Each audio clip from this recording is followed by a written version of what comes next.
Let's go! Oh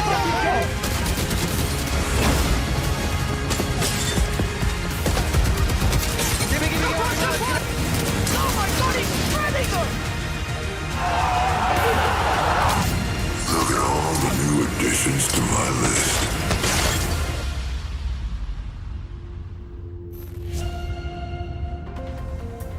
And so it begins. After a week of international competition that has taken the world quite literally by storm, and a week where a lot of us gave thanks to the things that we love in our lives, we are back from that hiatus with more ALGS action, and I certainly am thankful for that and all of the great games that we have got coming your way. It's day 5, ladies and gentlemen, which means we are climbing through the rest of the season, and sooner than later, people are going to start falling by the wayside if they don't get a result. But of course, that still leaves the action for today to unfold, and there's no better duo to help me cast that commentary through than, of course, my friends Fallout, Vicky, Kitty, who will be joining me on the broadcast today. My name is Rain Day. So Fallout, how you feeling, man? It's been a great week. What are you excited for, looking forward to today?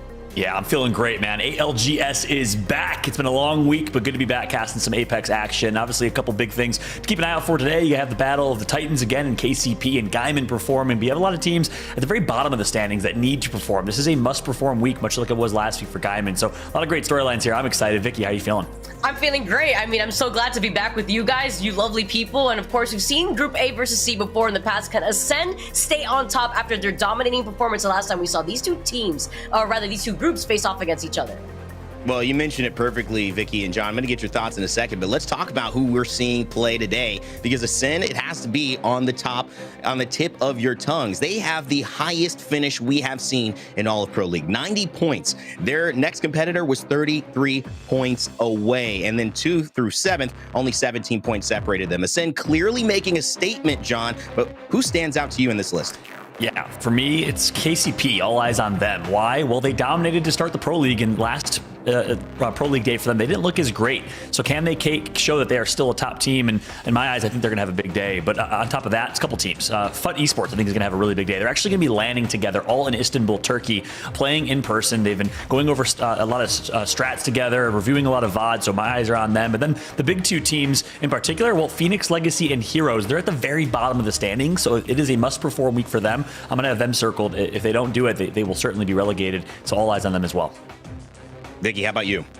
I mean, we're right here in the halftime of this first split, too. And so we need to see those bottom barrel teams really perform today, like what Fallout was saying. But I'm looking at Forge out here, who's kind of on that cusp right there, right next to Elephant Forever, who are not going to be playing today alongside Ember. And so Forge, Horizon, these two teams, if they want to be able to stay in that top 9, so that way they can get to the very top of that border, they need to perform today as well. Phoenix, a player I know very well. He's won world championships with me casting over him. Obviously transitioning that into a BR, make him very successful, but still a lot of work to be done. You can see the placements overall in Europe here. And Alliance top the charts. Ascend with their dominant performance. The best we've seen in EMEA have the 2nd place held. And then Vex Gaming, Pioneers, and IG International. But we'll be seeing Pioneers. We'll be seeing Aurora as well today. I'm sure teams that we'll be highlighting in a deeper way. But look at all of these players. You know, they've completely dominated several moments and also fallen by the wayside. Gaiman Gladiators, a team, Gaiman, that we want to see perform at a very high level. And if you look at the teams that are on the other side of this, these are the teams in trouble, guys. Turkish Stars, 3 Muppets, Echo Esports, Corpa, FUT Esports, SAF Esports, Game Ward, Phoenix Legacy, Vision, and Heroes. These are teams that need to get it together. So if you're rooting for one of them, this is the moment that you want to see some action. Of course, we can highlight all of the teams here on this list, but John, Vicky, and I, you know, we've chosen a few that really stand out today as much watches for the rest of our lobby. Yeah, absolutely, Randy. And for me, well, it's Gaiman Gladiators. They came out swinging and landed a few haymakers last week after they needed to perform. It was a must-perform week for them. Name a better duo, Hardeki and the Wingman. He absolutely popped off all day long alongside this entire squad. Gaiman looked great. They looked like the Gaiman of old, the team that used to dominate this lobby like they were their people's practice masters. Gaiman is back, performing at a top level. I love the switch up, adding Seer in addition to Watson and Valkyrie instead of that weird new Newcastle comp that didn't fit their play style. They're now running a more aggressive team comp. They're getting high kill games, and they are absolutely dominating. The question is, though, can they stay consistent? I want to see them consistently perform and show that they're consistently a great team. Vicky, who you got? You know what, Follow? When I think about some weird compositions, I gotta talk about Aurora Gaming because it's one of the best teams in EMEA, and they're doing it with the Mad Maggie, Wraith, and Caustic on World's Edge. This is why this team is one of my personal favorites to watch, because while they're running this team comp, they're still remaining on top. This is the team who placed first overall in the ALGS Split 2 Pro League in Year 2 for EMEA before the playoffs, and they got second place in their first group matchup, losing only to Ascend. That team that basically got that 90-point difference between a lot of the other teams here in EMEA. I mean, sure, John, Gaiman Gladiators have some of the best performances we've seen in all of EMEA's history. Aurora, they're playing well, but I want to highlight a team that maybe we're not talking about enough. They are joining us from the preseason qualifiers into the Pro League, so they've already got something to prove, but they've started to do it. A day 1 start that actually got them a 5th place finish. And then, of course, day 2, they did poorly. 18th place in this exact matchup that we're seeing. They bounced right back in day number 4 with another 4th place finish. So the big question is, they've got the talent, they've got the ability, certainly, but A versus C tends to be a tough matchup for Ember. Can they get over that hump and prove that they truly deserve to be here? Young Hong Kong, Fricks, Bavis, we're going to be looking out for you today. All right. Well, we heard a little bit about the teams that we're very, very interested in seeing. And here, of course, is our standard map rotation. It's going to start on the bigger, wider, and different play style of Storm Point for the first 3 games. Then we're going to go back, switch it up to World's Edge to end the day for match 4, 5, and 6. And that obviously will bring us to our finale, which you can catch in various ways. Did you know something? Multi-view is back, ladies and gentlemen. I know if you're a familiar fan of watching the ALGS, you probably used this, you probably loved it. It's your way to control the action, to see what you want to see when you want to see it. Follow your favorite players' POV, hear their team comms, and see every rotation, every last-minute fight or final circle ring. Multi-view. It is one of our favorite features of the ALGS and really allows you to customize everything your way. Well, now that we've talked about who we want to see perform, we've talked about how you can see all of them. We also want to mention about what those players that we've talked about will be using. That's right, the intricacies of some of those items that might make a difference today. And so we head to WD Black's What's in Your Pack, and we'll talk a little bit about the items that might make a difference. John, I want to obviously cue you in on this with me, but I'll kick it off. We talk about a sniper that doesn't really feel like a sniper. I've played since day 1. They made the change. It's still throwing me. It's the wingman. And of course, added on to that, the digital threat. You can see it highlighted here with Hardeki and some of the plays that he made last week. That digi threat giving him clarity within those moments where it can get a little convoluted. You've got Watson fences, you've got thermites, you're getting scanned by bloodhounds, there's seer ultimates all over the place, but yet you still have the ability to get that vision. And whether you're pairing this with a Bangalore composition, which they've done, and Artico is one of the first Bangalore players on Stormpoint that really pioneered it alongside the time when they were actually playing Ash on the side of Hardeki. They're familiar with using this digi threat to get advantages and poke, prod, and find ways to be successful while not being overly aggressive. And I think that's going to be pretty exciting for them, John. Yeah, no, I got to agree with you. In this moment in particular, I mean, this is the game that they popped off with a 24-point win. Huge game, high kills for them, and the ability to use that digi-thread to get all the intel in a moment where there's so much going on your screen. It's so hectic. Plus, obviously, he's playing Seer, so he gets the extra information alongside that. This is a big moment and a big time for Hardeki. He performed with that wingman and that digital threat. Obviously, he's been doing it for a long time, Evan. Well, a big thank you to WD Black for letting us know what's in our pack today. Of course, Hardeki, somebody to keep an eye on. Gaiman Gladiators, we've talked about it, and we can continue to talk about it, but what I'd like to do is see it. We've got a great day of EMEA action, followed by North America action later on, so get comfy, get ready, and let's send it over to our casters, Fallout and Vicky Kitty, to kick off game number 1. Thank you so much, Rain Day. And that's right, Fallout and Vicky, we are back in casting again, girl. It feels so good. How excited are you for game number 1? And you already know I'm going to start it strong, girl. What's your prediction here? Who do you think's going to win game 1? Who do you think's going to win the overall competition? Okay, you always have to put me on the spot. First Always. off, I'm super excited, especially after I took that little week break. Okay, we got settled. I got to see all the action play out last Sunday where you were able to host some pretty great Apex action. I'm going to have to say, though, the team that is going to do really well, I got to still give it to the consistency of Ascend. They didn't do so great against Group B. But against Group C, we saw what Ascend was able to do. They got 3 wins back-to-back with insane amounts of KP. 2 of those games, I believe it was double-digit KP points. So I think Ascend's still going to stay on top.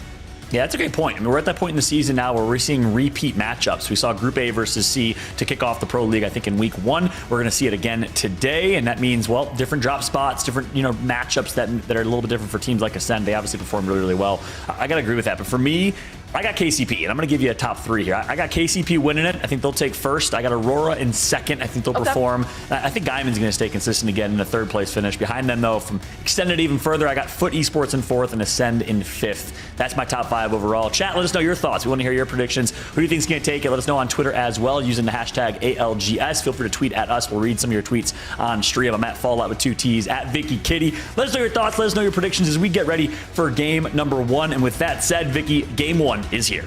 Let's go. I'm so excited. You know what? Your top 5 looks very similar to mine, actually. I got to give it to you. That Guyman Gladiators is definitely going to stay in that top 3. I think they're going to remain consistent. Aurora, like I mentioned before, I absolutely love watching their team. In Stormpoint, we usually see the variations between the Bloodhound and Seer, and I'm excited to see if they're still going to stick to that here, because we usually see the Mad Maggie and Caustic more than anything between Stormpoint and World's Edge.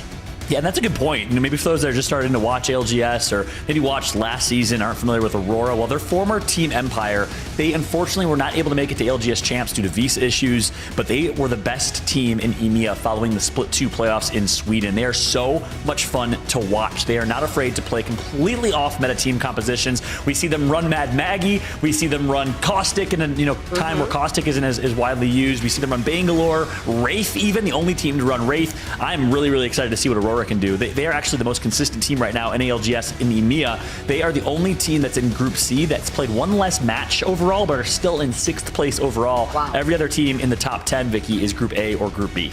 That's why my eyes are now focusing on Guyman Gladiators, Ascent. Are they going to also be able to match that consistency that Aurora's been able to? Look at Mill, actually, Vicky.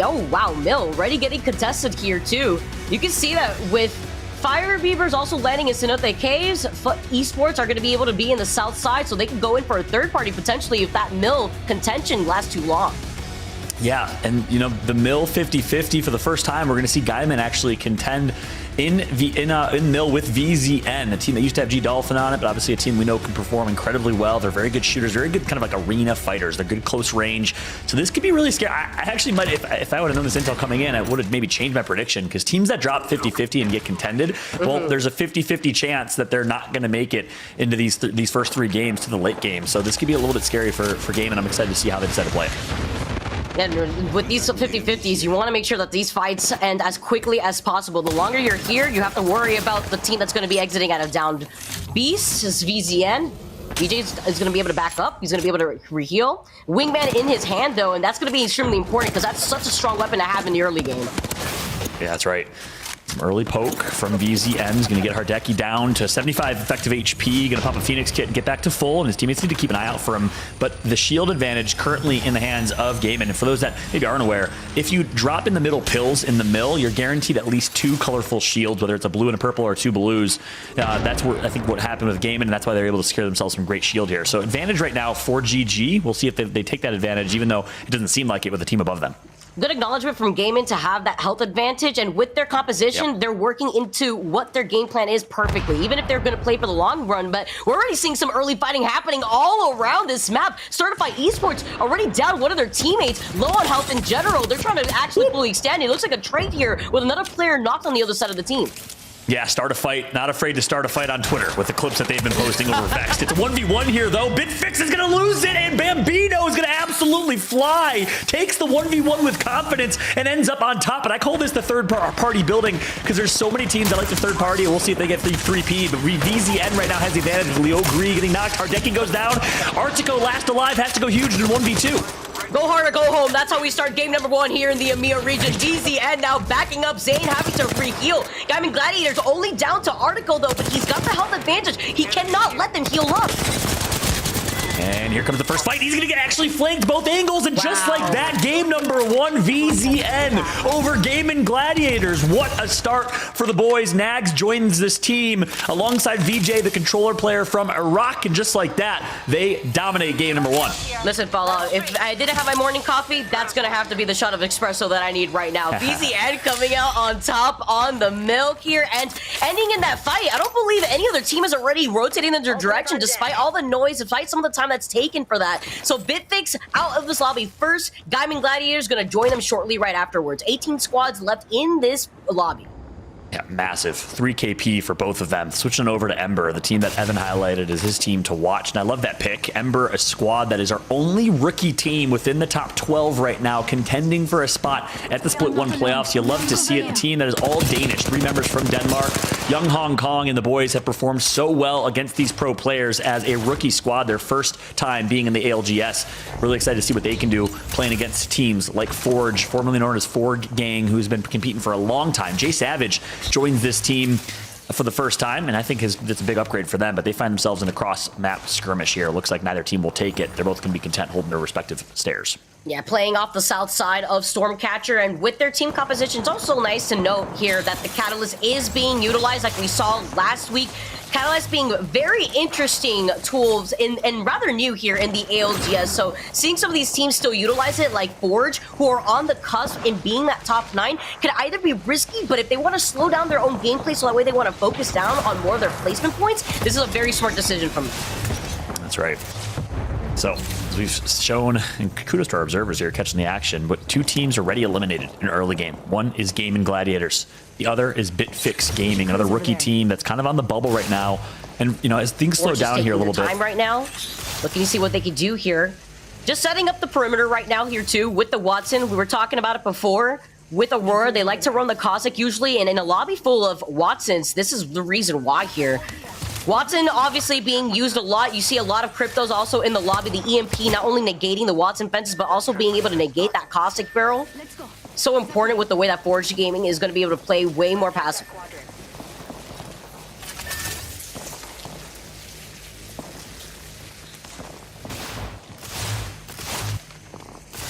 Ember now, we just wait for Fallout to get right back in, are going to be able to play patiently on the other side of Forge.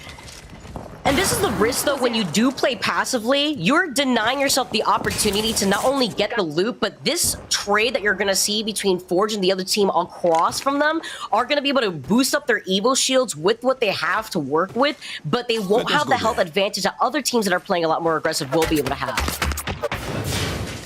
Certified Esports now playing off the other side. Bambino playing off the low ground. Another team playing passively with the Watson. And this is what you're going to expect here from EMEA. With a lot more Watsons being in this lobby, they are going to want to try to take control over these buildings more than anything. Pioneers now moving in with Max Strafey, who is going to still be able to play with the rest of the Pioneers. We're thinking maybe the Pioneers were going to be playing with the sub. That's not going to be the case. Ultimate accelerant here. We'll be playing off the rooftops here too, off to the side. You can see that they also have the information of where this next beacon is going to be pulling. That's why so many teams have already made their rotation over to the south side of Stormcatcher. This area is going to get highly contested soon. A lot of crypto drones also flying around. It's going to be that beacon that's off to the left side, close to No Name, between the right side of Cascade Falls that is still available. A lot of these teams that are running the crypto don't have to overextend to get that beacon information. That's right.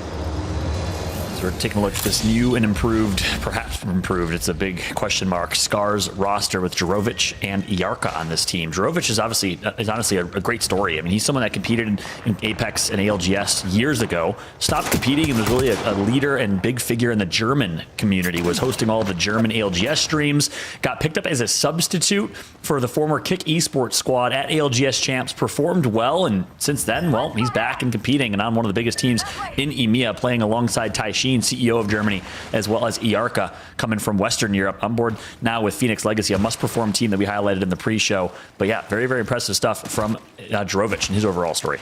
Yeah, Phoenix Legacy having G-Dolphin on the team, rocking the Rampart. You already know, Fall. I could talk about Apex all day long, especially with our ALGS teams coming in here too. But Phoenix Legacy being one of those squads that need to perform today. It's literally dire here. So they're playing patiently, but they're also running the Bloodhound. Something else that we noted that Aurora was rocking here too, which is interesting to see, seeing that we are going to be having Catalyst in the lobby and what that could fare against the Seers that we've been seeing dominating the meta so far.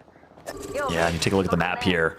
VZN right behind them from Cascade Falls. So we might see and likely will see an exchange between VZN and Phoenix Legacy right near the third-party building I was referencing earlier. So expect that fight to potentially ensue and a third party to follow. As we switch on over to the three Muppets. They lose one. Coombra, though, trying to keep his team alive. He gets the knock on Jazz, actually gets the full elim on Jazz. So just like that, the new member of Reply Totem, replacing Jay Savage, big shoes to fill, is out. It's a 2v2 between three Muppets, and I believe a 2v2, and Totem. Yeah, Reply Totem actually just trying to prioritize their location inside that next circle here, because you already know that there's already squads that have the high ground right over them here. Now, with that res, though, from Reply Totem, they got the positioning right before them, and they get the res, denying that beacon from the three Muppets. So the three Muppets having to play this off of a duo. Reply Totem trying to reset immediately with another squad trying to take shots at them. That's right. Looks like Jazz is rezzed and back. I'd actually love to hear the comms of Reply Totem as they're playing this edge of the next zone. And as we're on board right now with Jazz, gonna have to loot back up to full, should be able to. Actually gonna be able to get all of his original loot. Surprisingly, three Muppets no longer there. They're probably going for a res of their own, and just like that, Jazz back in full force with purple shields, Amaz, and Sharp as well. So the Italian esports organization of Reply Totem is back in full force with an opportunity to potentially close out this game, but not in the best positioning overall, Vicky. They are on edge right now, and obviously you're gonna have to hit a rotate as this zone starts to collapse. We don't know where the next zone is going to be necessarily, but I have a feeling it's gonna continue to pull south. Yeah, I definitely agree here too, because although they do have the high ground, we can expect a lot of teams that have taken up a lot of this POI right now are going to start rotating and trying to take control over where this next circle is going to be moving. You see Reply Totem taking a lot of shots still at that squad that is right on the cusp of that command center area. Yeah, likely three Muppets nearby. Meanwhile, another team takes a Valk rotate. That may be VZN. Not sure which squad that is necessarily. I think it is VZN who's going to rotate with the Valk ult. So they ended up avoiding the fight against Phoenix Legacy. Phoenix Legacy was able to rotate in, and we still have 18 squads remaining. So again, the calm before the storm right now as teams are just playing position, trying to get the best possible shot for this late game. But expect these edge fighting teams to collapse on one another here in just a moment. A lot of geography and land available for this late rotation. So teams have already kind of rotated, they found their buildings, and they're setting up. What's really interesting is I believe three Muppets were forced to actually back up into the circle to try to get their third. And I did hear another respawn go out. So three Muppets having to play at a huge disadvantage, not only in terms of loot, but in terms of positioning as well. Taking circle damage, Reply Totem are still going to stick to the high ground, and that team that just used the Skyward Dive are going to be on the other side, like we noted already before. So a lot of the squads are mostly in this area, with a few other squads still trying to straggle and try to get right back from the southern side of this next circle.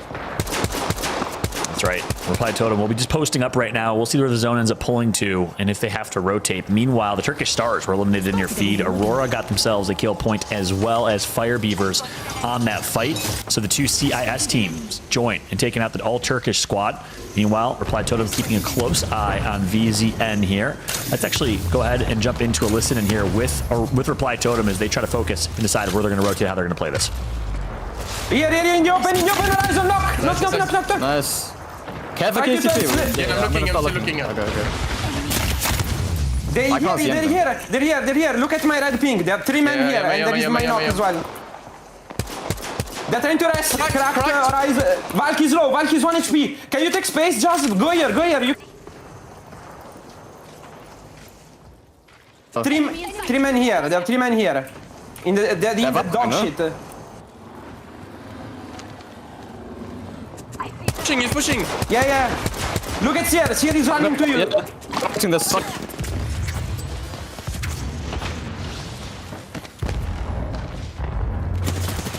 I'm going under. You're fine.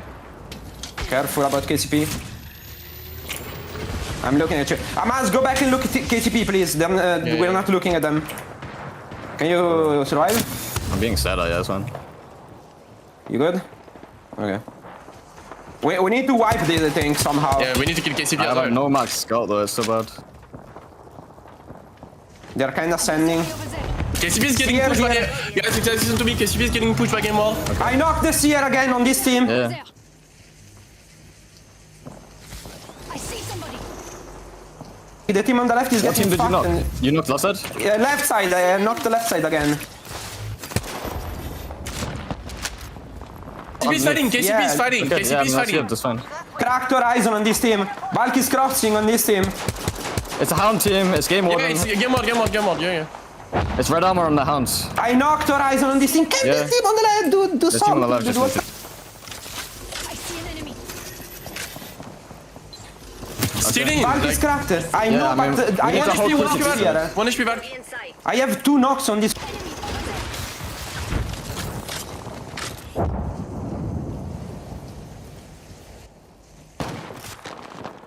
One knock. No, I think we all stay this side. The other team's in on that side, on your side. This fucking Sure. rest.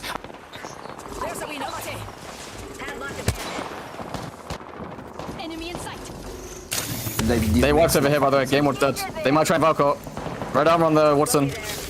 They're They're gonna run in. We need to, guys, we need to take these 3 kills, guys. Yeah, but sure. Yeah, I mean, This we team have is kills on running this as side, well. and they have less Okay, space. okay. It's less space on this side. Okay, then I must come back and look at this. They're gonna try Valko. I'm gonna try cancel. I'm gonna try So cancel. they're getting. What a listen-in presented by WV Black, our first listen-in of the series. You heard a lot of things right there. One in particular was the passion and the vulgarity of Sharp, the Italian IGL of this team, Vicky. Great comms overall, though, as you hear them and how they're kind of playing this rotate in this late circle. You get 2 knocks. You want to be able to get that KP because it means everything aside from the placement points that you want to secure in terms of positioning is Phoenix Legacy. We tune in. G Dolphin can't pop the syringe in time, can't pop a med kit. They're taking too much damage. They didn't have enough to actually deal with the circle damage, and they just called it quits right there because Aurora were circle keeping them. Phoenix Legacy are now out of this lobby in 12th. That's right. Aurora still alive. 3 KP to their name. Or at least a few KP, 2 kills overall for them and 1 for points as they're in the top 11 remaining. Look at this team comp.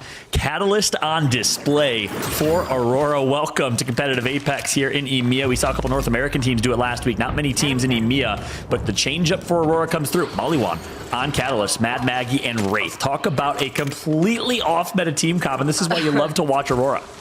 They don't have a character that can scan beacons. This is impressive from Aurora to be able to call this out as well. Going to be able to place themselves right here in the southern side. They may not have the high ground, but they're playing for their positioning to deny this opportunity for other teams to start rotating this direction. They also have some natural line of sight to get out of the line of sight rather, of some of these other teams with the walls right to their right. Yeah, some would say they're mad, others would say they're mad scientists. I don't know. Regardless of where you fall, Team Aurora completely shaking things up. I can't even imagine not having the intel of beacon scans.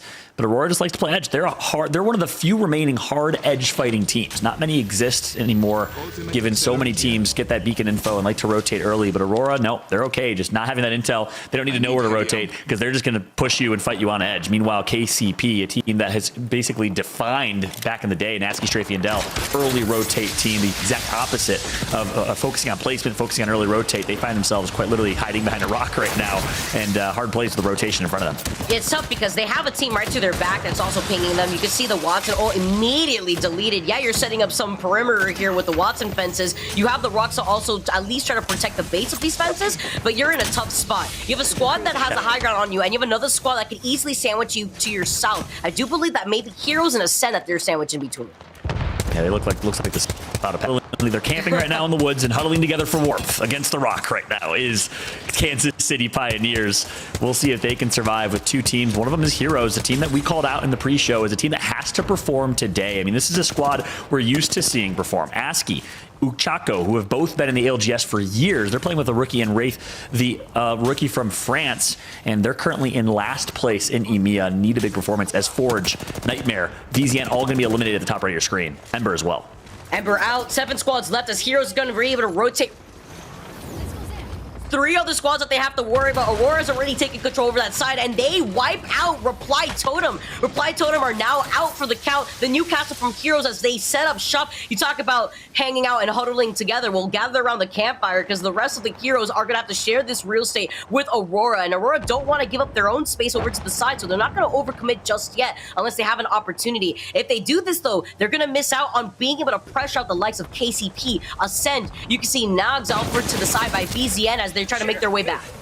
Yeah, and speaking of making their way back, Ranch is running and making his way back with a Wraith Q, able to get back to health, and able to get a lot of intel from that push here. Here comes the Mad Maggie impact. This is a brutal late game circle, Vicky. It is no man's land, and here comes the push. Ranch is wide right, gets the damage done, and he got the information from Mad Maggie that the damage initially to get rid of this hero squad was there. Ranches goes down now. It's up to Maliwan. He's going to drop himself an ultimate and immediately pushes through. I think it's a 1v1 for the bread, and it's going to be Maliwan who does it on Catalyst and now just needs to survive if he can. He's going to get shut down, though. The KCP boys are going to come through and take them out. KCP so smart with this too because they had the thermite out there. They were able to also pressure out that squad that was over to the side here. Aurora got third party, and that's what they were worried about the entire time. And now they just gave the best spot to KCP to play off of right there. You can see the Zero going down so that way they can make sure no other squad is going to try to contest them for this loot that they desperately needed.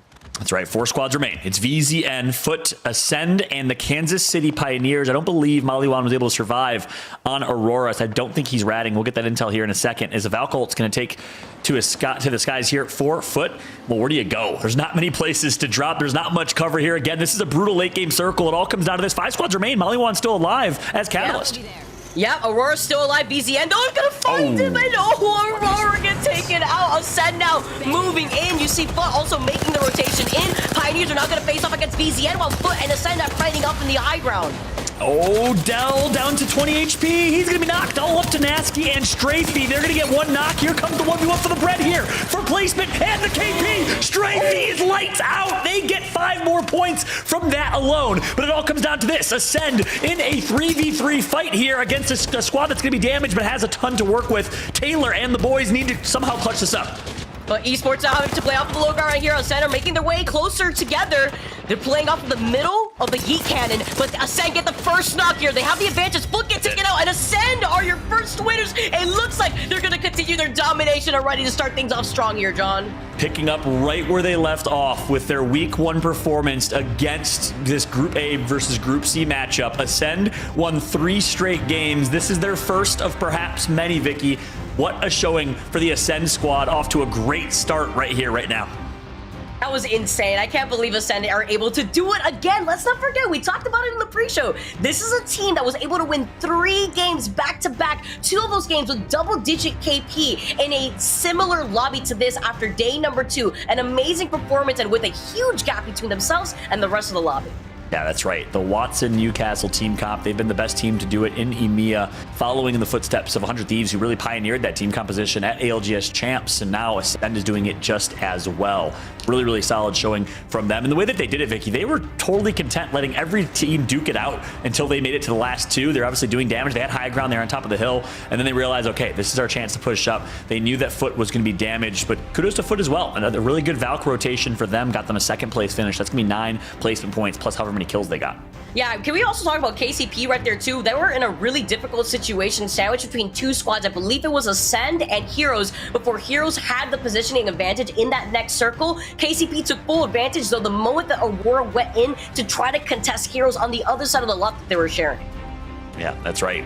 Kansas City Pioneers somehow made it to the top 3, top 4 finish right there, picked up the additional kill points as well. And the way that they did it, they had a really tough rotate, Vicky. They were not in zone. They were actually right next to Reply Totem, where we saw. And VZN, kudos to them as well. They were under so much duress from Reply Totem, who had them in their sights and was doing so much damage. You heard it from Sharp. We got to take out this team to the left. We got to take out this team. Well, that was VZN. Instead, they survived over the likes of Reply Totem and made it into the top 4 as well. Picked up quite a few kill points along the way. I'm excited to see the overall stats and summary here in a second, because some teams, I think, got at least double-digit kills. Yeah, we saw the Catalyst come out too, talking about some change-ups in that lobby. The Catalyst, the RE45 with the Disruptor rounds melt down the competition. As we take a look at some of these highlights, though, we had a lot of early game fighting off the rip, though. Yeah, that's right. The two contended spots. This is one of them. VZN with the win over Gaming Gladiators. And I'm interested to see how GG decides to play this here in game number 2. Do they continue to fight, or do they give up their drop spot that they've had since the beginning of Stormpoint's inception in competitive Apex? Something tells me the latter. Ember here saw them in that early fight and standoff, and Reply Totem, the positioning that they had, the ability to get Jazz back alive and back to full force. They couldn't really convert that to many points, though, Vicky. Even with Jazz overextending just a bit, we heard it in the comms. I was sitting on the edge of my seat when I saw Jazz's shield get absolutely deleted, when we saw him drop down in the line of sight of Forge. Fire Beavers, of course, also having their own performance, but with the high ground going in favor to Reply Totem, they had a bit of a rotate to go for, so they had to make sure the plan up ahead before they wanted to give up that high ground of that building. Yeah, this is the moment that Scars found themselves in a fight against Fire Beavers. Both did a ton of damage to one another, which I believe ended up resulting in a third party. I think the Fire Beavers obviously won that fight initially, but got taken out soon after as the 3 Muppets entered the fight, which, by the way, is just hilarious to say. I'm envisioning 3 Muppets entering a fight, as the Fire Beavers ended up getting taken out ultimately in 14th place. Can you imagine getting griefed by the 3 Muppets? I don't know. I'd be tilted here. Okay. Phoenix Legacy also having a pretty difficult game. Didn't look like they had the meds to work with, but they were also getting circle kept by the likes of Aurora. Pioneers, though, again, played out of their minds when it came to a very difficult situation that they were in, and they were able to utilize that thermite to also clean up some KP off of the low ground on heroes who were not fully sent on by Aurora. Yeah, and then it was Max Strafey. Look at this 1v1. Takes out the RE45 with 1 HP. Gets the additional 5 points. 2 from placement, 3 from the KP. That was massive for Strafey to clutch up. And in the end, Ascend does it. They win game number 1 with 9 kills as well. A 20 bomb for them. What a start. Foot Esports right behind them. But KCP will be in second place with a third place finish and 7 kills. Courtesy again of Max Strafey, getting them an additional. Actually, it was more than 5. I think it was 6 or 7. Wow, and that's such a good spot for Ascent to sit in too, because that's already a little bit of a gap being built up after just 1 game alone. But can Ascent do it again? That is the question. Yes, they did it in day number 2 in the same group lobby, but it's about the other teams that have really been able to turn up, like the likes of Aurora, Pioneers, Aurora finishing off with 5 KP.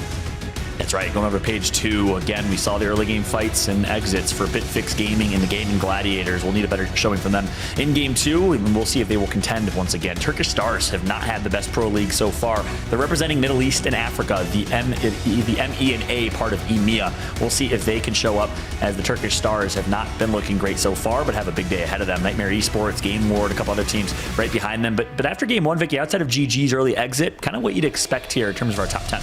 Yeah, absolutely. I mean, we talked about it before. Aurora obviously staying consistent. We saw Reply Totem having a game that they absolutely need to have, because they're not doing too hot in the overall leaderboard. So this is another team that wants to be able to stay in that top 9 if they want to have that opportunity. Yeah, that's right. Perhaps the most exciting thing, at least for me, was Aurora's performance in game number 1. I mean, again, they're the really last of a breed, it seems like, playing hard edge and doing it with success, also picking out Catalyst. I'm excited to see what they can do in game number 2. Speaking of which, well, game 2 is around the corner. We're going to take a very, very quick break. When we come back, we'll have Catalyst, we'll have Aurora, we'll have Scars trying to bounce back in game number 2 right after this.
WD Black, the official storage partner of the Apex Legends Global Series.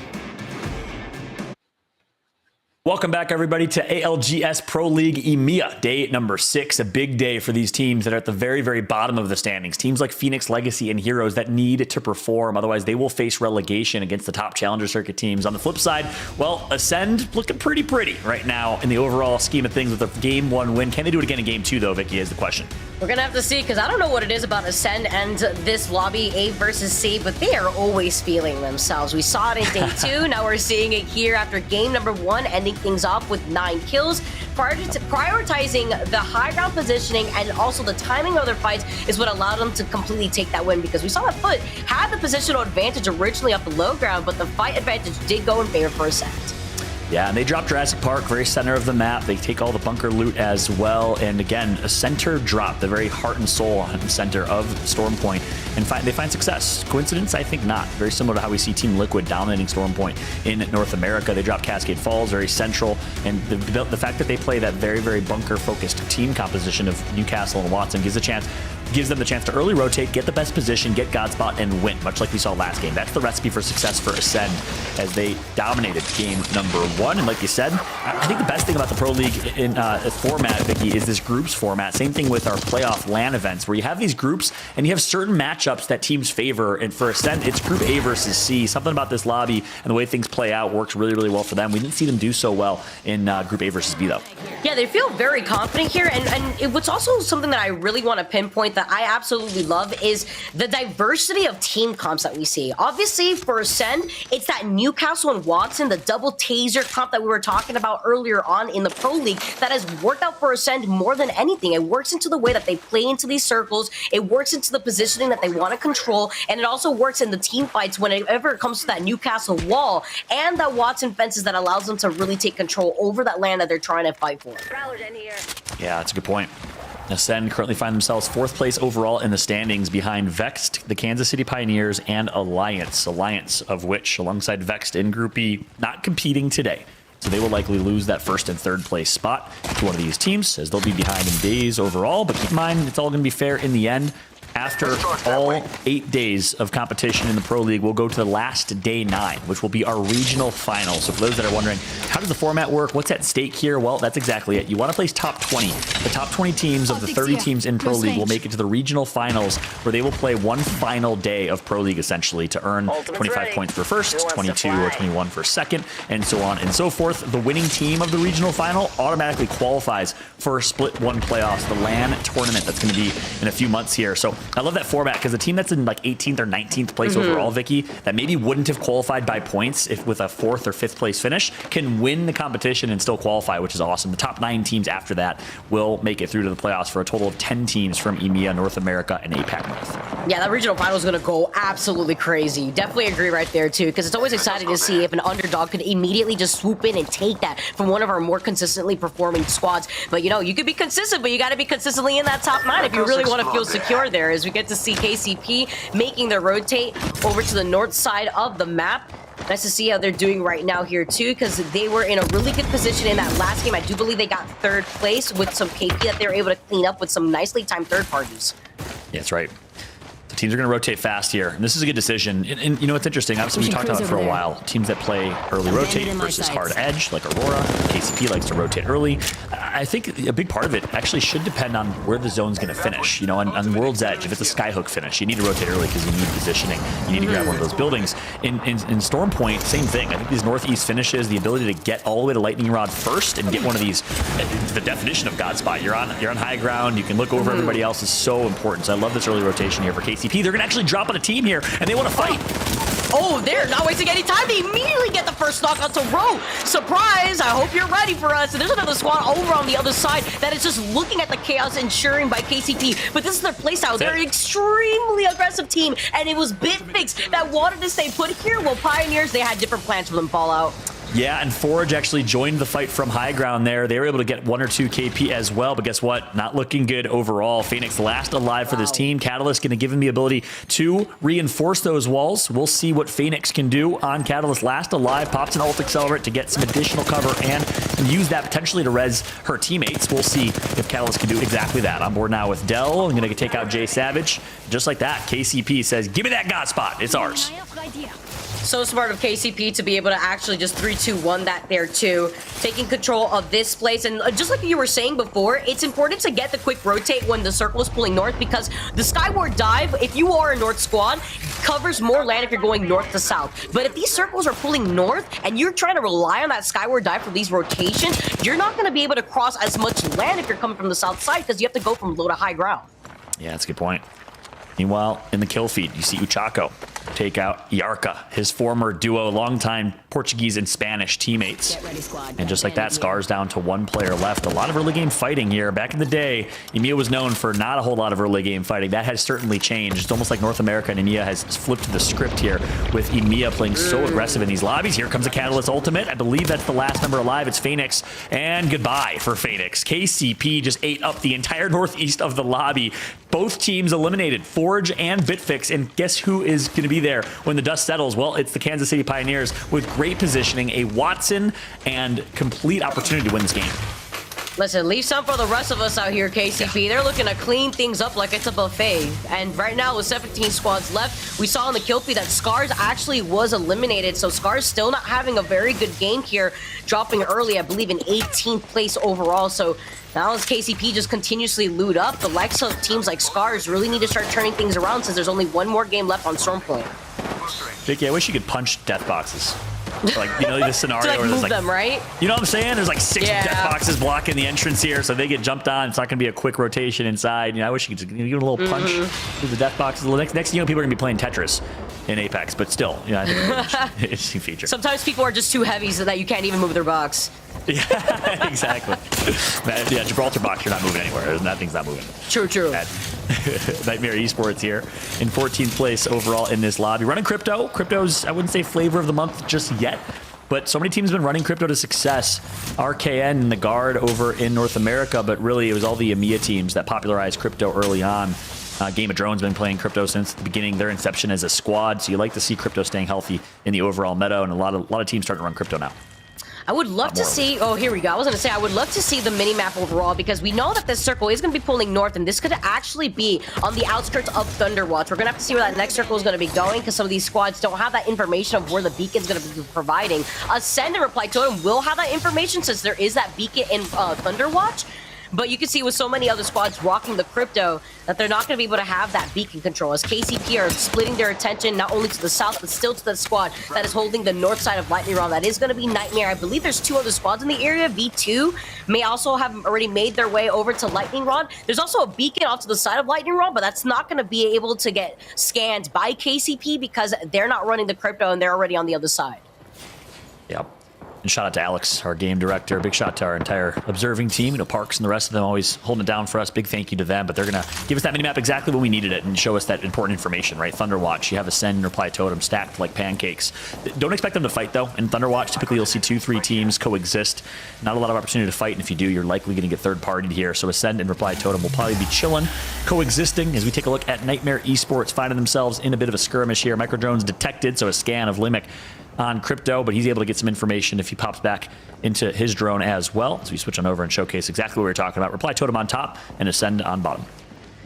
Yeah, with them holding onto this real estate and just like you were saying, sharing that POI, we've seen this circle pull towards the slight north side of Thunderwatch, which would force these teams that are hanging out inside of this building to funnel out into the line of sight of the squads that have that slight high ground. If KCP end up having to move away from this spot, they need to make sure that their backs are going to get cleared up, which is going to be shared by Nightmare V2. The lead start to fight may also be there too, as you can see Heroes also hanging out on the south side, right close to Reply Totem and where Ascend are hanging out, but they're overlooking a lot of the action happening on the southern side of the map to deny the opportunity and the rotation from any squads that may be leaving Stormcatcher.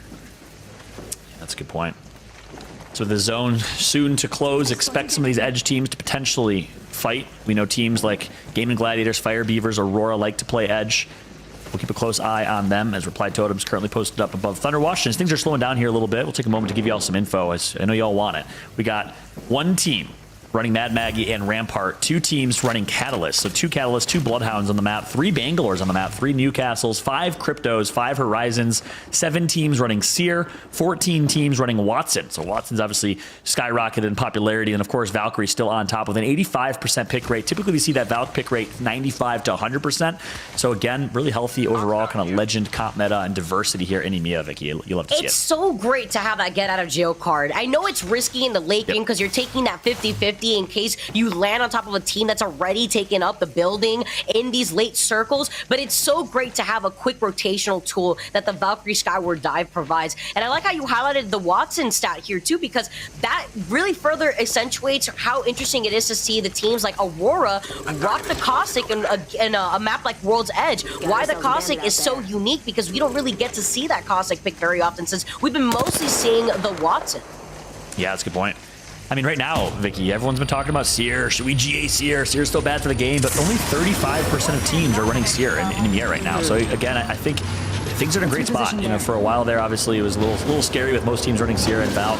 But I think things have changed, and a lot of teams have shown other legends are certainly viable, and that certainly shows in this pick rate right now for EMEA at least. We'll give you that continued update as we switch over to World's Edge. We'll tell you how things change up. You'll see maybe a little more Caustic on World's Edge. No Caustic today here in Stormpoint at least, as we take a look at the game in Gladiators, a team that changed their team comp. They were running that Newcastle and Watson team comp that was getting so popularized, realized, this doesn't really fit our playstyle very well. Switched Hardeki over to Seer, which has been a great change up for them. The intel, him as an IGL, he's able to really understand where things are at and make the right calls. I like that change up. And now we switch over to Game Ward, our one of 2 teams running Bloodhound, which is you and I's favorite legend, Vicky. Oh yeah, I love Bloodhound, and not only the Bloodhound, the Bangalore too, which obviously complements the Bloodhound so well. And love how we talked about it in our pre-show, that DigiThreat being able to help out so much. And if you're rocking the Bangalore with the smoke grenades, even better. But there's a team that has the high ground over Game Ward, as they are in the middle of their rotation, wondering which squad it is that's trying to contest them. They're going to be starting to rotate through the mountain cave, see which of these squads are right ahead of them, but they don't have that automatic information without that scan because they aren't running the Seer.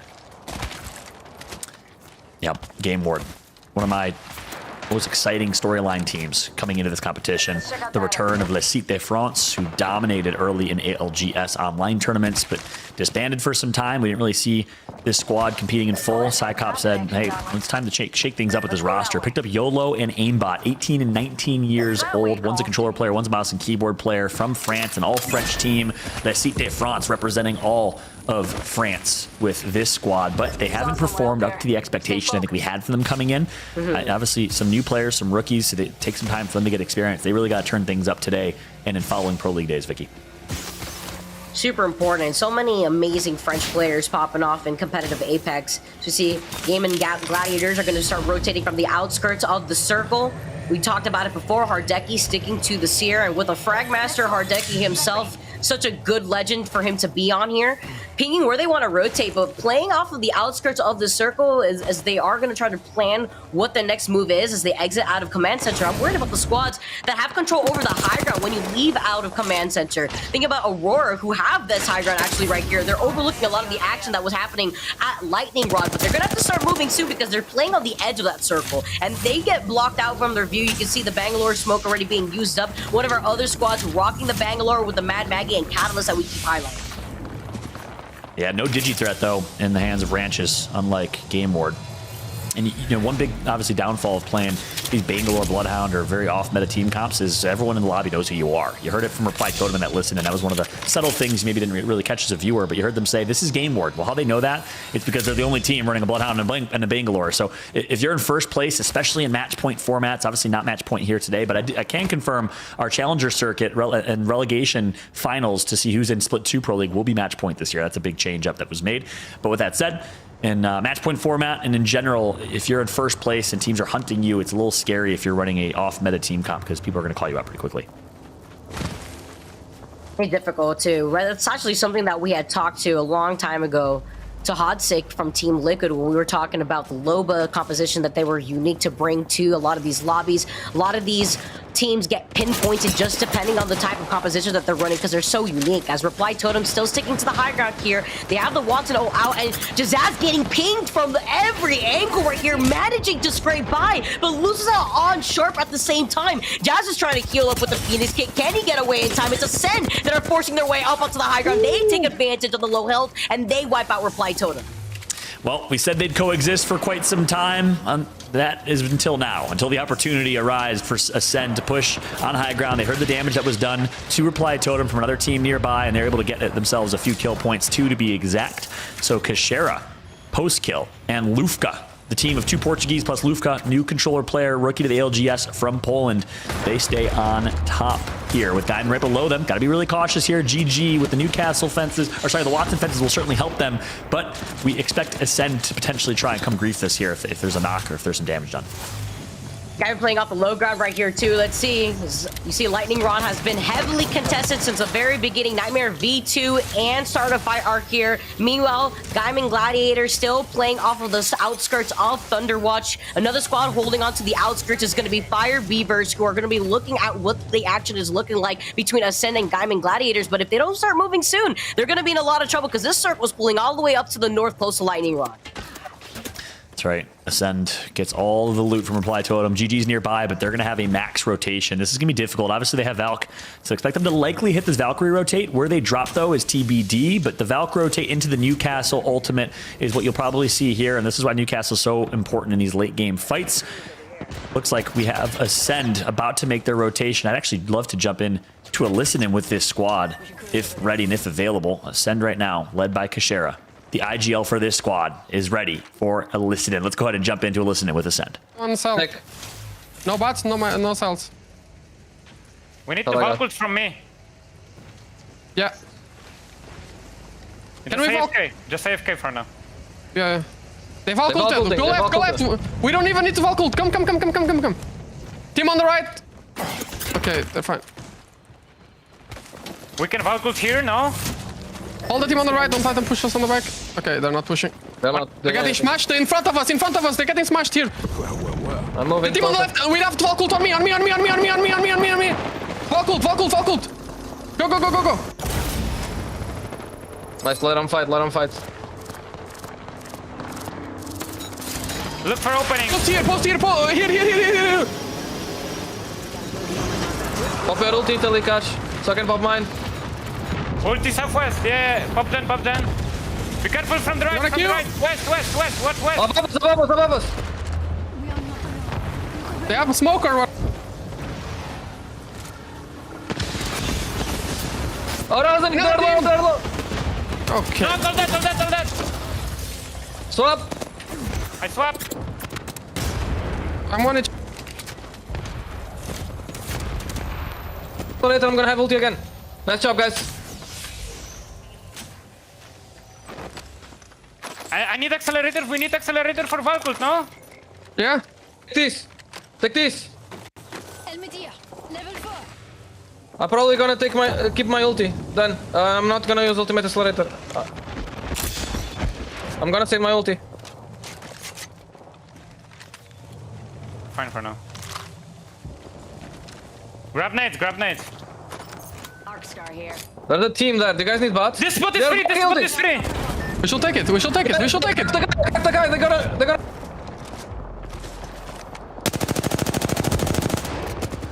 They didn't took back. There's no way they are safe there. Can you give me the helmet? Take my helmet. I have Valkyrie in 4%. Guys, we just hold this position. We kill the team on the house. Play on Cash. Don't make noise.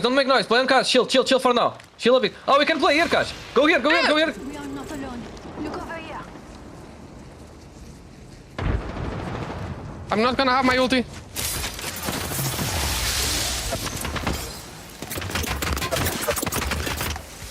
What a listening right there for Ascend. You heard so much to break down, but guess what? Gameplay's about to wrap up here, so we'll go back to that here in just a moment as we take a look at Ascend in a great position. We know the Kansas City Pioneers are still alive as they took out SAF in the kill feed. One team takes to the skies above them, Vicky. Yeah, we got Ascend, KCP, Heroes, Nightmare, Foot Esports, and V2. So much action happening on the north side here of this BOI, but Pioneers in some trouble. Surdell clutches it out, wipes out Heroes, gets the quick shield swap. Can he get the res? That is the question, because the Circle is going to be closing in right behind him. He has to just start moving. He has nothing that he can do right here. He's running into the line of sight of two other squads, and he's hiding behind the gravestones of another team. Yeah, forced to play as a solo here is KCP. Regardless of what happens here, you got to tip your hat. KCP's been playing really well, but their inability to make it to the late game might cost them. We'll see if Dell can rat his way to a top 3 finish. They need the placement points for sure here. As we take a look at Ascend, the Newcastle Ultimate is out, and this is why Ascend is so dangerous in these late games. It's their team composition that certainly helps them.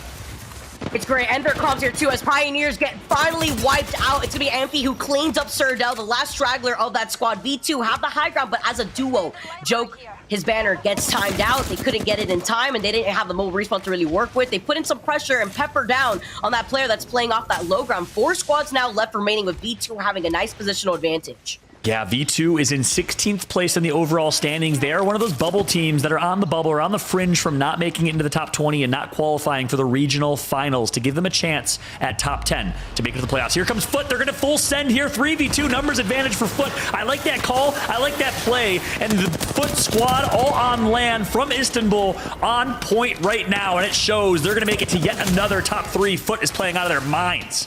Planted the flag of Foot Esports right at the feet of V2, said, no way, that's going to be ours for now. Thank you for holding it down, as Ascend are still going to be able to play off the low ground right here. Nightmare is also looking at Foot. See V2 finally get eliminated here, as Ascend are still overlooking a lot of the action. What are they going to do? They can't just take the zipline right here. They have to start moving soon.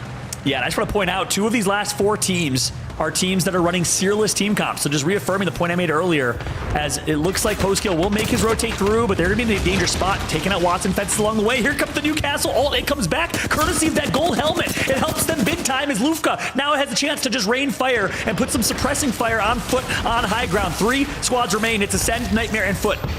We see Ascend now playing off the low ground still. What are they going to do? What are they going to do about the zipline right here? Is it going to be able to hang out right here by the edge of that with the Newcastle ult, giving them some of that extra crowd cover? Foot dropped down from the high ground and Nightmare right behind them. Yeah, and it looks like it's going to be Ascend looking to go back-to-back, and they will. Foot Esports out in 3rd, Nightmare out in 2nd, and just like that, Ascend does it again. Back-to-back wins on Storm Point. They are dominating.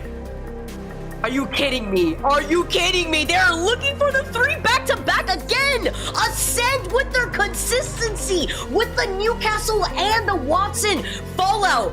What did Ascend eat this morning?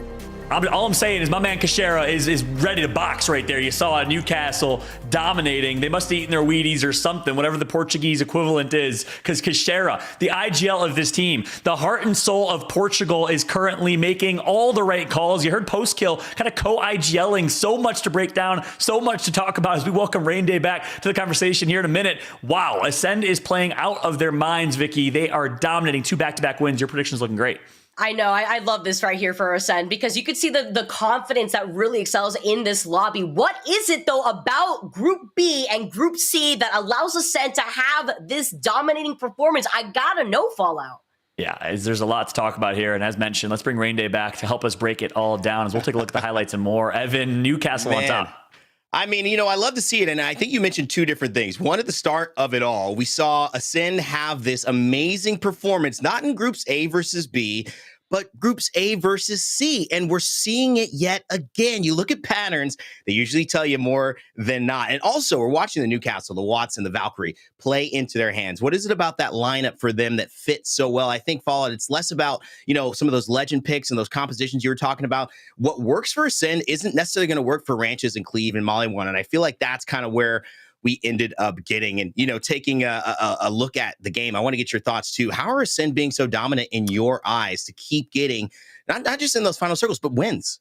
Yeah, it's interesting because it's not necessarily the same silver bullet that's working for them. I mentioned at the beginning of game 2, it's the fact that they dropped center of the map in Jurassic Park and they can early rotate. Well, they early rotated there and they got themselves still ultimately playing edge. They didn't really predict where the circle was going to be. They didn't get God spot necessarily. So they had to edge their way in with a Valkyrie and they're able to find success. So their versatility, I think, is the big difference maker here as we take a look at the highlights overall. But Ascend right now showing they can do it all, making all the right calls. And ultimately the team comp is working really well for them and they're playing the team comp to perfection.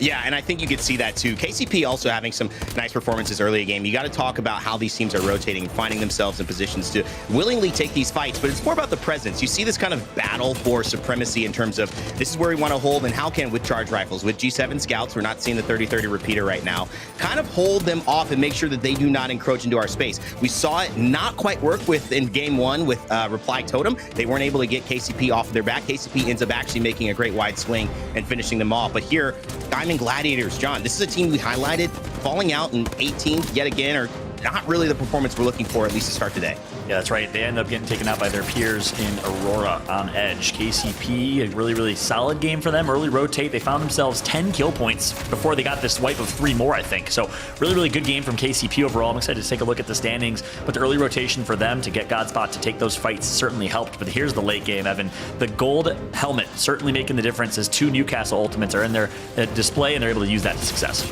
Yeah, when you're fighting Newcastle and you're doing what you can to basically get away from it, this is why I think we actually are seeing people pick up not only the Maggie, but I think the Catalyst. You're looking at things that can be deployed but won't actually get destroyed within the Wattson ultimate. And I think that's where you look at the one tactical that Maggie has, being able to shoot through walls, which will typically counter what is a very, very hard place to defend against. Obviously, didn't work out for them at this moment in time. Ascend, take number 1, and that obviously is what we expected today, but we didn't expect it maybe this dramatically this early, John. And looking at this, I mean, Nightmare Esports also making a run for their money, finishing in 2nd. Yeah, and then all the way down in 5th, KCP ended up with 13 kills in a 17-point game. Massive for them. Ascend goes back-to-back as the biggest story here. Almost back-to-back 20-point games. That's going to leap them in the standings overall. So similar to what we saw last Group A versus C, this is history repeating itself, Evan. Ascend is completely distancing themselves from the pack. We went into World's Edge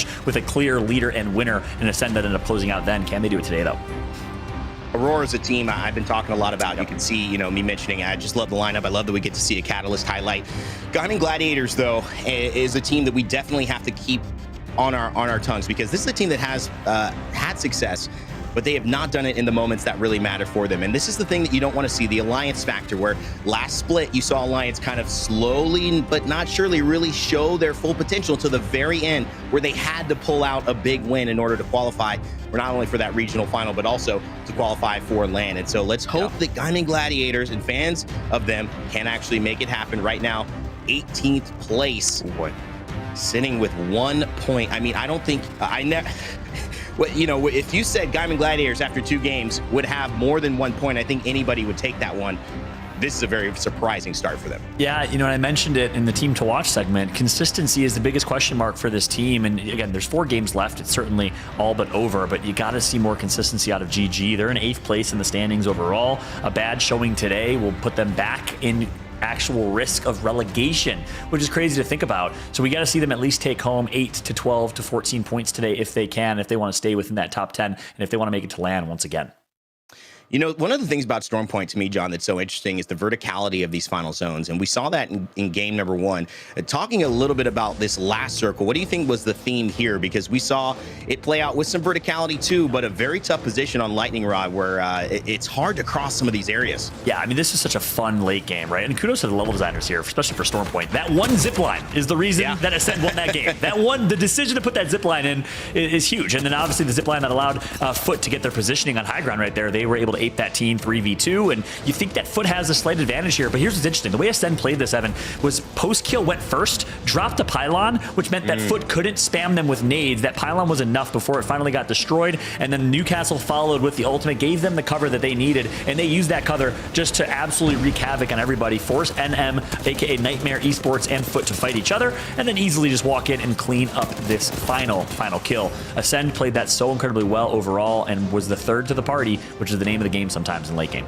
I'd almost want to see the back half of that one more time. I don't know if we have time to do it, because where that pylon was placed is exactly why I was talking about the differences in the value of Mad Maggie and what she can do. There's really no other legend that can counter that. We even look at Catalyst throwing her piercing spikes back there. We look at Caustic throwing barrels. Once it gets over that box, that is going to get intercepted by the interception pylon of Watson. But if you go through the box, right, it doesn't have a chance to hit that aerial angle of the Watson pylon and actually burn through and do damage to the pylon. So it truly is one of the only ways that when people are set up with their Newcastles and with their Watsons, you can do damage and force them out of what is essentially an siegeable zone. So I really love the different take on how to play it. And you mentioned too, committing to the hard rotate on edge. Will we continue to see it as we get into game 3 coming up?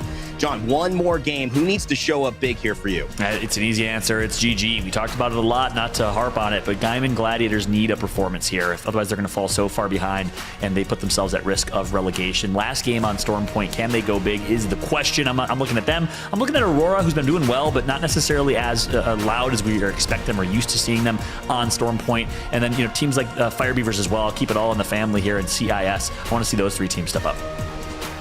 Great conversation here about Fire Beavers as we kick off into it. It's fun to get on a little bit of a cast with you, John. It's been a minute, maybe since Split 1, Split 2 playoffs in North America. I'm not sure, but it has certainly been a second. We are having fun here as we check the map. You can see it all splitting. The big question is, will we see another 50-50? We've been calling those out. A lot of action at Mill going on. Foot Esports, Fire Beavers, VZN heading out that way as well. It seems like they will at least split up for now. But this is a big decider for them if they're going to start out this with as little resistance as possible. And you definitely want to do that going into a map switch. Yeah. I'm getting all types of vibes and nostalgia, throwing it back to the ALGS Championships year 1, Evan, as we had a chance to call 100 Thieves winning it, at least in North America, to be back casting with my Miami Vice duo once again. Rain out, fall day, however you want to call it, or bring it together. We're back, baby. The party. You can maybe call us the party. The party. I'm cool with that, actually. Yeah, that's cool. Yeah, we have a lot of fun with it in and out of game. Obviously, Ascend, this is the team that's been so successful. I mean, breaking down their strategy, there's going to be a lot of videos hopefully online of people looking at why Ascend are doing what they're doing. Obviously committing to the Newcastle, Watson, and Valkyrie. And one of the things I love about this composition too, John, is just the commitment to the Newcastle, which recently got a buff in the latest patch, not Season 15, where there were no legend changes. That's an interesting one. A lot of players had opinions on that. But Season 14, where Newcastle not only was already considered a top-tier pro player choice, but then got almost double in terms of his ability to move his shield, in terms of the value that the knockdown shields give when he's using his passive, and in terms of the stun damage and duration of when you throw down that castle wall ultimate. So for me, it was a big miss in the regions of not really capitalizing on Newcastle, and it's fun to see Ascend show what the value is. Yeah, no, I got to completely agree. It was really one team. We talked about it a lot, but it was 100 Thieves in North America that started popularizing the team comp and saw the potential. I know another player was Albert Lely, who's kind of early tweeted on. I think Newcastle will be very viable for competitive, but it's good to see a lot of teams kind of following suit and running that Newcastle team comp. It's working really well for Kashera and Ascend right now. They find themselves the gold shield and blue Evo shield for Kashera, so they're pretty well shielded. The early rotate's going to come, and that's what works so well for this comp. Early rotate, get great positioning, and then bunker up and chill. Very similar to way back in the day when we saw Watson, we saw Pathfinder, we saw Wraith. A lot of teams would just early rotate and then use those Watson fences to take a building and post up. Expect the same thing from Ascend right here, but they're gonna have to get through a VZN squad that got hot drop loot in Mill. And one other thing I want to point out, after game 1, Gaming Gladiators actually decided to stop contesting VZN and Mill. So kudos to them. You could say one of two things. You could say VZN wins the fight. Congratulations to them. Or you could say kudos to Gaming for not having, a big ego, not flexing and not trying to flex their muscles and winning that initial fight. They say, okay, let's just give it up. Let's not get in this mess and let's rotate and play a drop north pattern for free instead. I'm a big fan of giving up ego. I feel like that's the true way to a championship there. You got to bring it together and you got to be honest with yourselves and how you're performing. KCP, nothing to be honest about here. Just look at the number. It's 2 right behind Ascend, doing extremely well. Plum on the G7, a 30-30. It's been a minute since we've seen this one. G7 totally dominating this meta. And 3 Muppets just trying to hold high ground here, as you can see Nasky hitting that Phoenix kit. One of the difficult situations on Storm Point is this incredible verticality that ends up coming up, and 3 Muppets are going to do well just to hold this angle, even though the Seer ultimate is out. No need to push. Yeah, an early rotate KCP decides to avoid this fight completely, and that's a wise decision. You got Strongest, Plum, and Kumbra. Pretty good fighting team, the 3 Muppets. Again, newer team to ALGS with high ground over you, and a wise decision for KCP just to tuck it and run, as they will rotate through, make their way all the way to wall, and be just fine as they're all healed back up. And they're going to actually go and opt for a wide west rotation along the C line. KCP dropping wall, working their way back to where they actually initially dropped, and taking the safe rotation instead.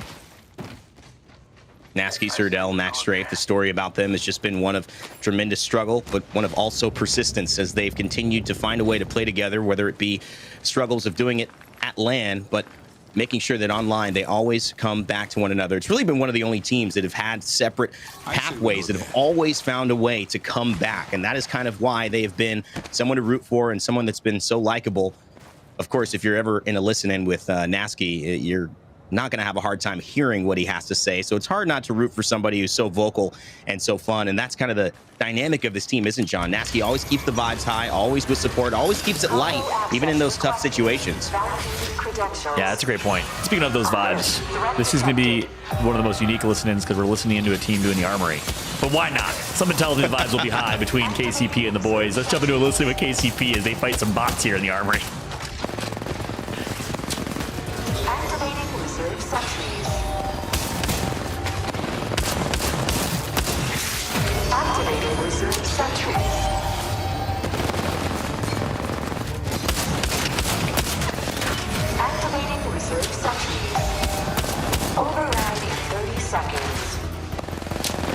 Now, John, if that isn't one of the best listen-ins, then I don't know.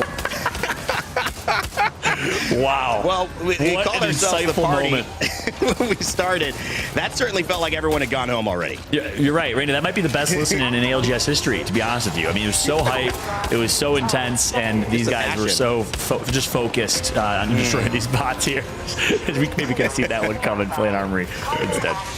Yeah, you definitely had the insight to it. Obviously, they're a little focused here, and there's not much to say about this one, but once they get out of this thing, it's definitely going to be decision time, and that's where you have to be really aware. If you're watching the ALGS, maybe for the first time, it may seem like these teams aren't doing much right now. Just a lot of looting and maybe a lot of shooting at stuff that's inanimate. But when they are really in their vocal conversations, is now. This is where the decision points come in terms of how are we rotating? How are we going to play this? Look where the zone is pulled. Do we really want to rush this? Who's in front of us? And how do we tackle this situation? Because this is where you kind of decide your fate. It's two roads that are diverging, and you have to choose the path that you feel is going to lead to success. So it's a little bit of risk.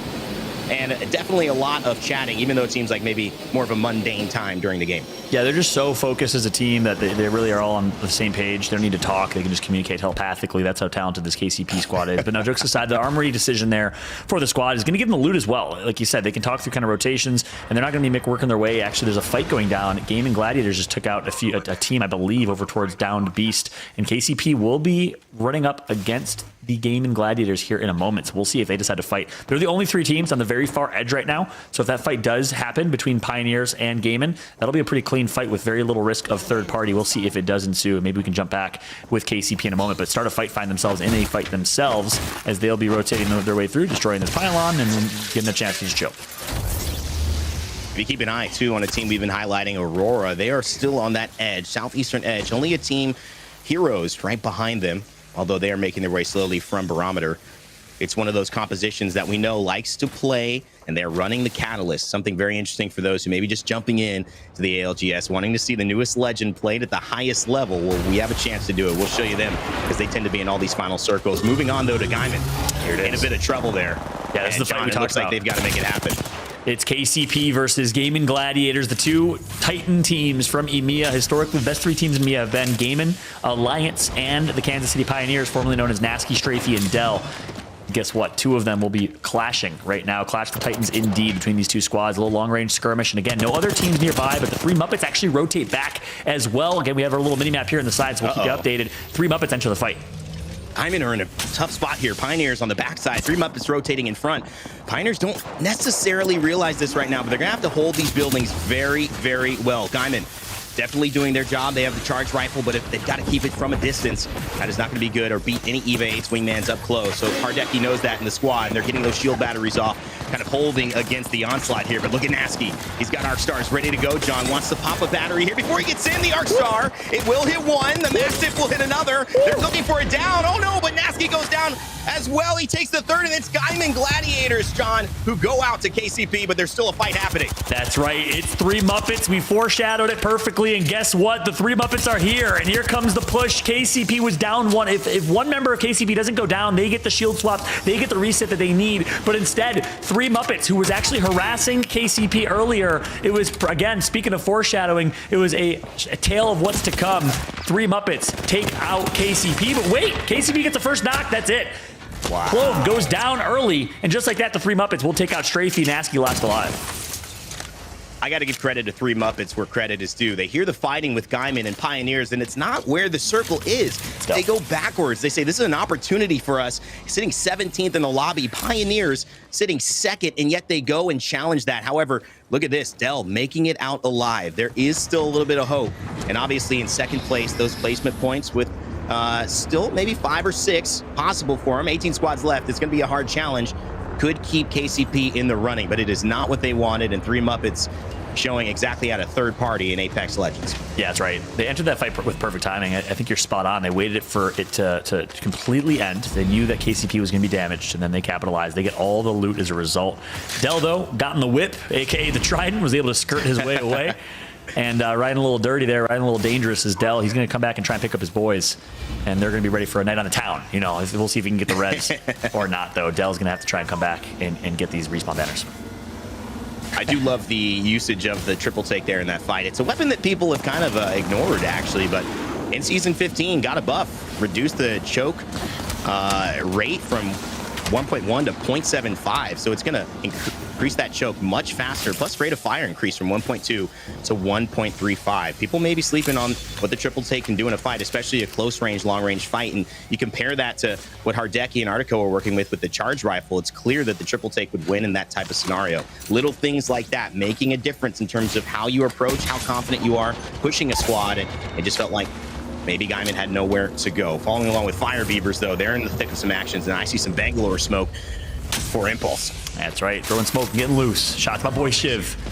Popularized the use of Bangalore in competitive Apex, but obviously a couple teams running it now. It looks like Fire Beavers, we called them out. We said, I want to see them perform here, and certainly they have. A couple kills to their name. That aggressive team comp is in their favor, but guess what? Foot Esports, the kind of opposite play style of Fire Beavers. They like to rotate early. They made the switch this week to Crypto. They ran Seer previously, so changing their play style to get intel to rotate early instead. Foot now finds himself on high ground over Fire Beavers. This is a good spot to be as well, and this is why the ultimate comes out, if you're wondering. They're afraid of that push, and so they're going to throw that that sensor down for Seer in order to make sure that Foot just doesn't move. And Foot don't need to. They're in 3rd place. 23 points, a solid performance from them.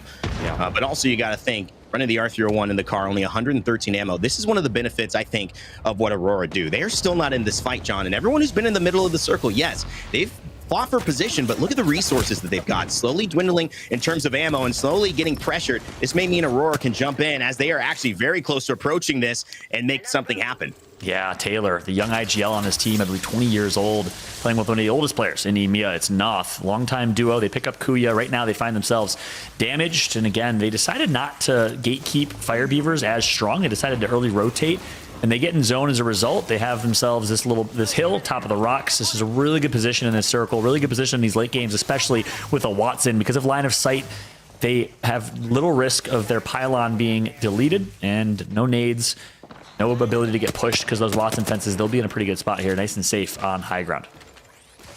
Crypto, such an undervalued legend, I think, always been relevant. It's just a matter of who wants to use it. This is one of those teams that is kind of always committed to it, and they've actually almost been pioneers of that slower but methodical EMEA playstyle. I mean, obviously in the Virtus Pro days, were paired with Pierre and had a great chance of kind of being that team that was always consistently in top 5s and top 6s in the mix, but never really could get that win. A lot like our Not As Vincier squad at the time. And, you know, this is something that you've just got to look at in your own game. That's why I've been so impressed with players like TSM, players like Sentinels, even though it's not working out for Sentinels, picking up a coach, kind of having, how do we have these bigger picture conversations about what we really need to do to be effective and get past that hump. I think this is something that we're seeing here as an opportunity for Noth and the game. Yeah, that's a great point. Big shot to Ink. He's the kind of manager of this team, allows this team to focus up on playing in strats while he could focus on doing everything else. But right now, Firebeavers, I'm loving how they're playing this. Rather than pushing an impossible push or an impossible fight to the hands of Foot, they actually opted to rotate back to Mill. They found themselves a kill point over Zane of VZN, and they're continuing to just focus on Edge. Again, another Edge fighting team. 3v2 opportunity against VZN if they decide to take it. I love how Firebeavers are playing this. You got to watch out, too. Just pay attention. Aurora is sneakily waiting on the outside of this fight. I think they might be waiting for a couple of downs before they make a move, but have really not had to go through any type of resistance this entire lobby. We're almost at 13, and Foot Esports cleaning up what looks like Ember after a pretty decent opportunity for them to kind of move forward. We've highlighted them. I think they've done decently well, John, but we see a Valkyrie skyward dive of Game Ward coming out into the zone. He's going to run back in right next to where Foot and Aurora are. And look at this. We definitely are looking at some crazy movement going on in our southern side of the circle as we now get a full confirm of where this will end inside the mill. Yeah, that's where Bangalore's helpful. The ability to use that smoke to guarantee the res. Nice shot from 9imps, and looks like Taskmaster will be back up to full. One thing I got to point out maybe is an honorable mention. Dell just lit it up in the kill feed. He found a kill over Game Ward. So I don't know if Dell was able to finally get the banners, but Game Ward eliminated. Dell joined the fight and found himself at least one more kill point. So can he match Max Strafey's Rat of the Century, which we saw last time we saw Group A versus C, I believe. KCP snuck into the top 4 overall because of Strafey's ability to rat. He's going to find himself yet another kill point. Dell is the kill leader. I think he's still a solo. I don't know if he got the reses. We'll try and get you that intel as soon as we possibly can. But overall, KCP and Dell finding their way into the top 10 squads left, courtesy of a nice rat from Dell. Not sure if his team's alive. Still a Sin sitting pretty nicely as well in this as Foot hold the high ground of what will be an eventual, you would think, clash with Aurora, who I believe are underneath. And you can see Ascend still near the mill. Firebeavers as well. 3 Muppets after taking down KCP on the backside of it, with Phoenix Legacy, a team that we would have wanted to see, still showing presence there near Ascend. So looking to be a very interesting top 10. A lot of these points, there you see Aurora wanting to be taken by these teams to really push forward in terms of their wins. We still have a potential 3 games in a row with Ascend in this lobby. Will they make it happen? That certainly would be a great start to day 5. Indeed. 3-game back-to-back, much like they did last time in this Group A versus C matchup. But right now we got Foot versus Aurora. Side by side, Aurora, it's clearly at a disadvantage here, but Bangalore ult certainly helps them. Gonna drop that to start. And of course, the Watson pylon will make it so a lot of those Bangalore pieces won't not actually hit, but I think the Watson pylon was destroyed. So Foot's gonna take some damage here. They're gonna be forced to drop to low ground Kuya, and courtesy of a rotate, obviously the ring is closing in as well, and Aurora is still finding themselves, despite being at a slight disadvantage, doing well in this fight. Here comes the Wrecking Ball from Mad Maggie, which certainly helps, gives them the movement speed bump. But Maliwan gets sniped from Taylor. A hell of a shot from Taylor with the Kraber. Even though Maliwan, look at this, takes down Kuya as that happens. Taylor on the high ground has to make a play for Foot Esports if they're going to get out of this one, because Aurora, Maliwan might just get revived. No, Taylor hitting 140 as well, almost assuring that this zone is going to push in and destroy it. But can he get to Noth, who is here with the interception pylon? That'll buy him a little bit of time, but is it enough? Taylor is the playmaker right now with the Kraber in hands, and if they can survive this, this will certainly become a WD Black What's in Your Pack segment. I mean, Taylor uses the Kraber right now, knocked 2 members of Aurora, who was their biggest threat, got them back to full. The pylon is now down as the duo still survives. They didn't get the banner of Kuya, but as a team of 2, they make it to the top 8, and Aurora is out again to the hands of Taylor with Kraber in hand. One more shot in the Kraber. Taylor's got to make it count, because that flatline didn't look like it had too much ammo.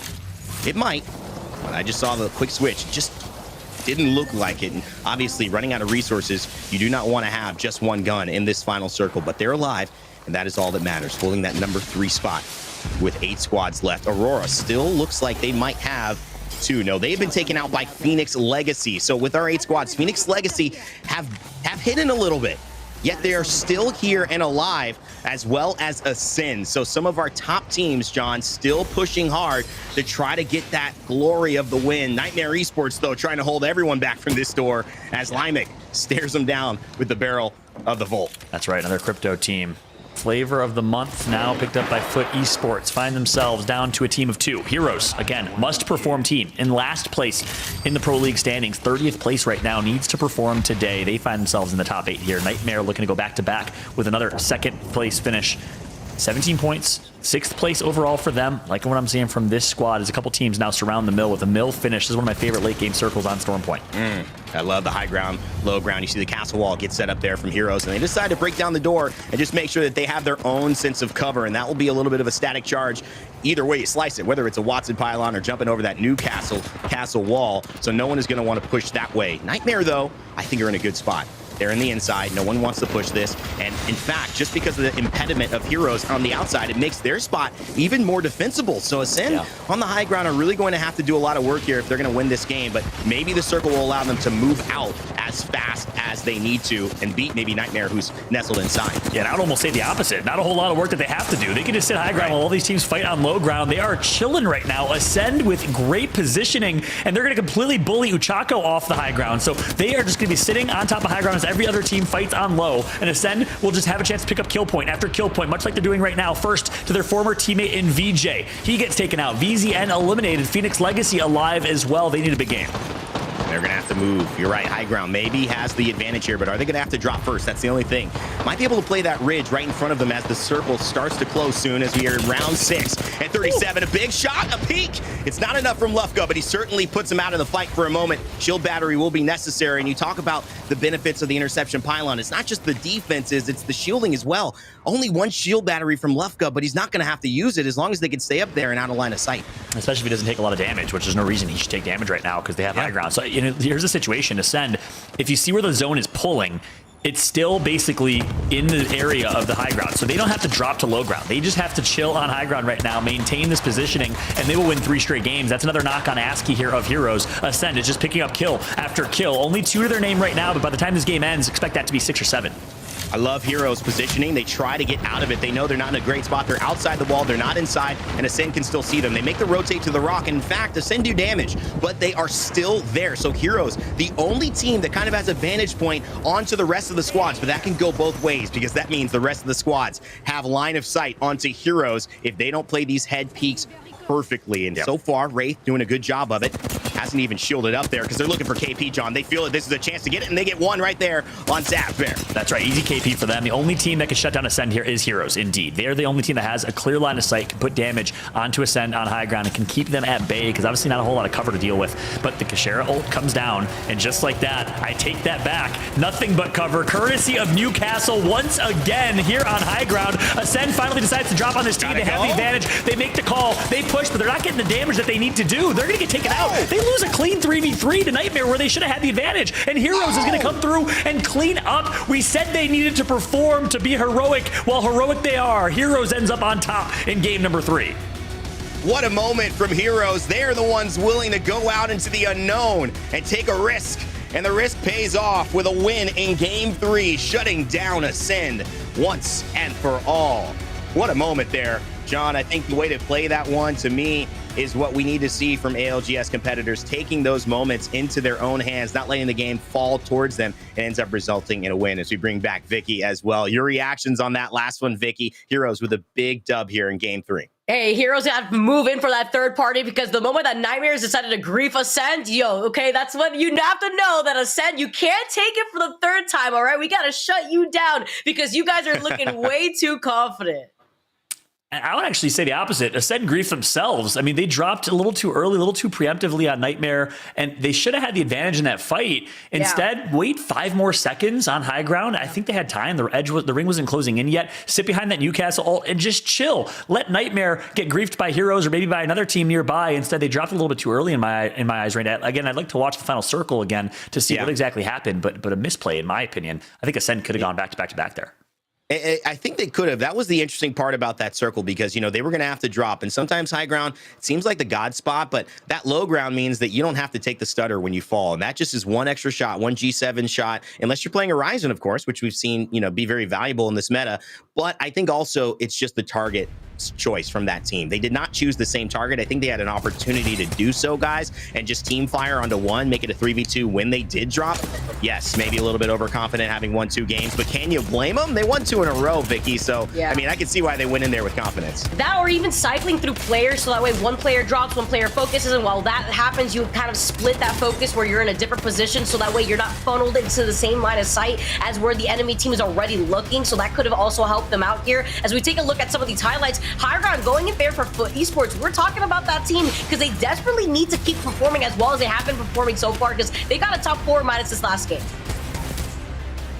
I mean, John, taking a look at this, we talked about all through this game, you know, how there was Aurora kind of running from the background. We saw Nightmare Esports. We saw, obviously, Ascend kind of take that early zone. It ended up working out really well for them, but Aurora had a chance here in this fight. It was just Taylor who was too good. Yeah, Taylor with the Kraber in hands. I mean, yes, we all know the Kraber's powerful, a lot of discussion around that, but Taylor had to hit a headshot right there, and he did. And that kept his team alive, allowed them to take out Aurora, and immediately rotates and hits the body shot on the last member of Aurora. Big plays from him, but here's the end in late game here. Heroes in a great position to be the one team that can grief Ascend. And yes, this is the moment where Ascend, yeah, they could have just sat on top of High Ground here. Instead, they decide to ape. All 3 of them drop into a relatively healthy Nightmare, but Nightmare was down by about 200 to 300 HP there. I think they had no shields and somehow still won that fight. Heroes comes in and gets the easiest cleanup of their lives.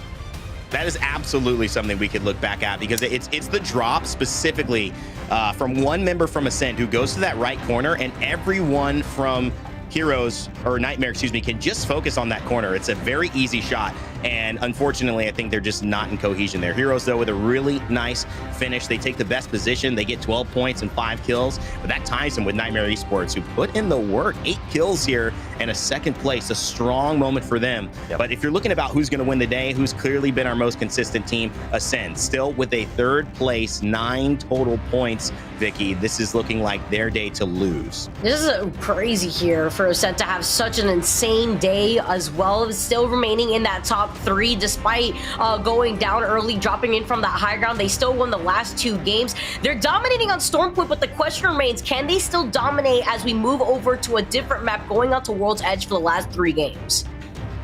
That's going to be a great question, because, of course, that's what everyone watching at home is going to be either rooting for or rooting against. Can Ascend win again here in this A versus C? And will they do it with the same type of point total? We'll have those up for you in a moment. Reply Totem, Ember, a team we focused on, Forge as well. Look at this, Scars. Diamond Gladiators, though, maybe my biggest story of the day. I have a feeling that Hardeki and this squad does not do well under kind of this duress. They have a problem getting themselves out of it. When they're rolling, they roll. But when things are going bad, they've got to find that way to flip the switch, and maybe that switch is World's Edge. They've obviously performed there countless times again. But as we take a look at our overall leaderboard, we've got Ascend on top by 10 and Pioneers in a close 2nd, John. Yeah, that's actually interesting. I wanted to point that out. KCP has not placed top 2 or even top 3, I don't think, in any game on Stormpoint, yet still 2nd place with 39, right behind Ascend with the opportunity to win this competition. That just goes to show how well they are playing Edge, how well they are fighting as a team. They're picking up the kill points, not making it to late game, but we know how good they are on World's Edge. KCP is still in this competition. Vicky, you picked Ascend to win it. I picked KCP to win it, and here we go. They're in top 2, but Heroes and Phoenix Legacy are the 2 teams, Evan, that I want to highlight. They're 2 teams that we called out that need to perform, and they're currently in the top 7. Kudos to them. Well, John, let's take a look at this final circle. You had a lot of interest in how they played this one. Let's kind of watch it back. Give me your thoughts, and now that you have a chance to look at it from Ascend's POV. Yeah, absolutely. Vicky, I love your take as well. But look where the zone's pulling. You see the line at the top left of your screen. That shows where the zone's pulling, and it's right here. They could just chill. The zone's going to close really slow behind them, and they know they have heroes that are going to grief them. They know that the team below them might have shield swaps available. So why push, is my opinion. I'd love to switch back over, hopefully we can, to Ascend's point of view, which I think we will here in a second. Heroes obviously did a good job griefing Phoenix Legacy, but here was the moment with Ascend on High Ground here in just a second, where they decided to drop early instead of staying. Vicky, your thoughts? You could see that Heroes was able to pressure out Ascend, and maybe that could have caused some sort of chaos in Ascend's communication here. They were getting pinged from Heroes. They didn't want to take any more of the circle damage, so they decided to drop down immediately afterwards, but still missing some hip-firing shots right there and losing out in that 3v3 versus Nightmares, because Nightmare also was already low in terms of health. So even with Heroes taking some chunks of their damage, that still was a 3v3 fight that you could have seen Ascend take over on a team like Nightmare Esports. Yeah, it's no surprise that that's also where, Nightmare Esports died to Heroes. I think that corner just means you die. So don't get in that spot if you don't have to. Max Strafey, though, let's take a look at our leaderboards. Leading the day with 3. Obviously feels so good for Dell and Nasky to have Max back. And it's actually one of the surprises here. You would expect maybe Ascend to be on the top of that. No, it's KCP getting most of their points here from KP, almost in the name. And you can tell their synergy is only picking up. Yep, both of them, all 3 of them, playing great. Strafey in particular, your MVP for the day, the keyboard and mouse player, dominating so far. You love to see it. Postkill right behind him. You'd expect Lufka, the controller player, to be there maybe in second, but Postkill is certainly performing. You don't see Kashera in the top 10, but it's okay. He obviously makes up for it as an IGL overall. And I just want to actually point out, I got to stand corrected. Sure. Now that we watched that final circle back, the zone was actually closing in behind them, so they had to drop. It was their only option. Where they made a mistake and a blunder was losing that fight. I mean, simply hit your shots. You have the advantage. You have more health. Nightmare was under duress, and they just got to win that 3v3 if they want a second place finish. They could have gotten 5 more points, maybe 6 more points if they did it Rain Day, but instead they lose the 3v3 to Nightmare. I think the move that won the game was Heroes rotating. I mean, I don't see any way that they win that game because think about it. Heroes show up right after Nightmare and Ascend do their fight. So either way, whether Ascend win or Nightmare win, Heroes comes around the corner with a Watson pylon and they just shoot into that corner. I felt like that was the big move. And sometimes you can't really, say this moment won the game. For me, I think it was Heroes taking that risk, getting to the rock and knowing that we can just third party, right? We don't have to be in that first fight. And obviously it was a great kind of first half of our day. Vicky, I know you've been looking at a couple of teams here, but maybe one more specifically that has been maybe your choice of performance to highlight here as we head into our next half, but end our first half of play. Yeah, it's got to be Ascend. Ascend so far, I don't know what it is about this group because we saw how they did against Group B, but Ascend specifically when it comes against faring off against a Group C lobby like we saw in day number 2, they've remained consistent. Yeah, they didn't get the 3P like we saw in that day number 2, but that consistency in taking those first 2 games and still getting, 3rd place there at the very end for game number 3, ending things off on a really good note for Stormpoint is going to allow Ascend to be a lot more comfortable because I do believe when we did see them pop off in day number 2, they got the win in game 2 and 3, but they also started off World's Edge extremely strong. So the question remains, as we move over onto World's Edge, are they going to keep up with that consistency? Are they going to be able to clean up a lot more of that KP like we've been seeing the likes of KCP do? Because even though KCP, they got in 3rd place after that second game, they haven't been able to get the placement points that Ascend have. Yeah, John, I want to get to you. Yeah, who are you focusing on? And for me, Evan, yeah, it's the team I picked to win it. I'm sticking with it. It's KCP. I mean, again, no top 2 finishes. I don't think any top 3 finishes even. Yet they're still in 2nd place. They're the kill leaders of the lobby. Why? Because they're shooting and playing so well as a team. They're playing so aggressive. They're winning so many fights. This is the best 3v3 pound for pound fighting team in EMEA without a question in my eyes. And it's showing today. They're playing out of their minds. KCP is performing overall. I got to give an honorable mention, though, as well to Nightmare Esports. Back-to-back 2nd place finishes for them. Nightmare has certainly stepped up today as well, Raiden. Been a nightmare to Heroes and Ascend, that's for sure, and obviously have made themselves quite formidable in those final circles. We've seen 3 games of action here in our ALGS Day 5, and just like when these teams clashed before, it is Ascend well on top. Will that continue? Will Gaiman Gladiators lift themselves up? Will KCP, like Fallout has said, bring themselves to the top with a credible KP that they've been putting on and make one happen here in World's Edge? We're about to find out, but for now, we're going to go to a quick break. We'll be right back with more ALGS.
WD Black, the official storage partner of the Apex Legends Global Series.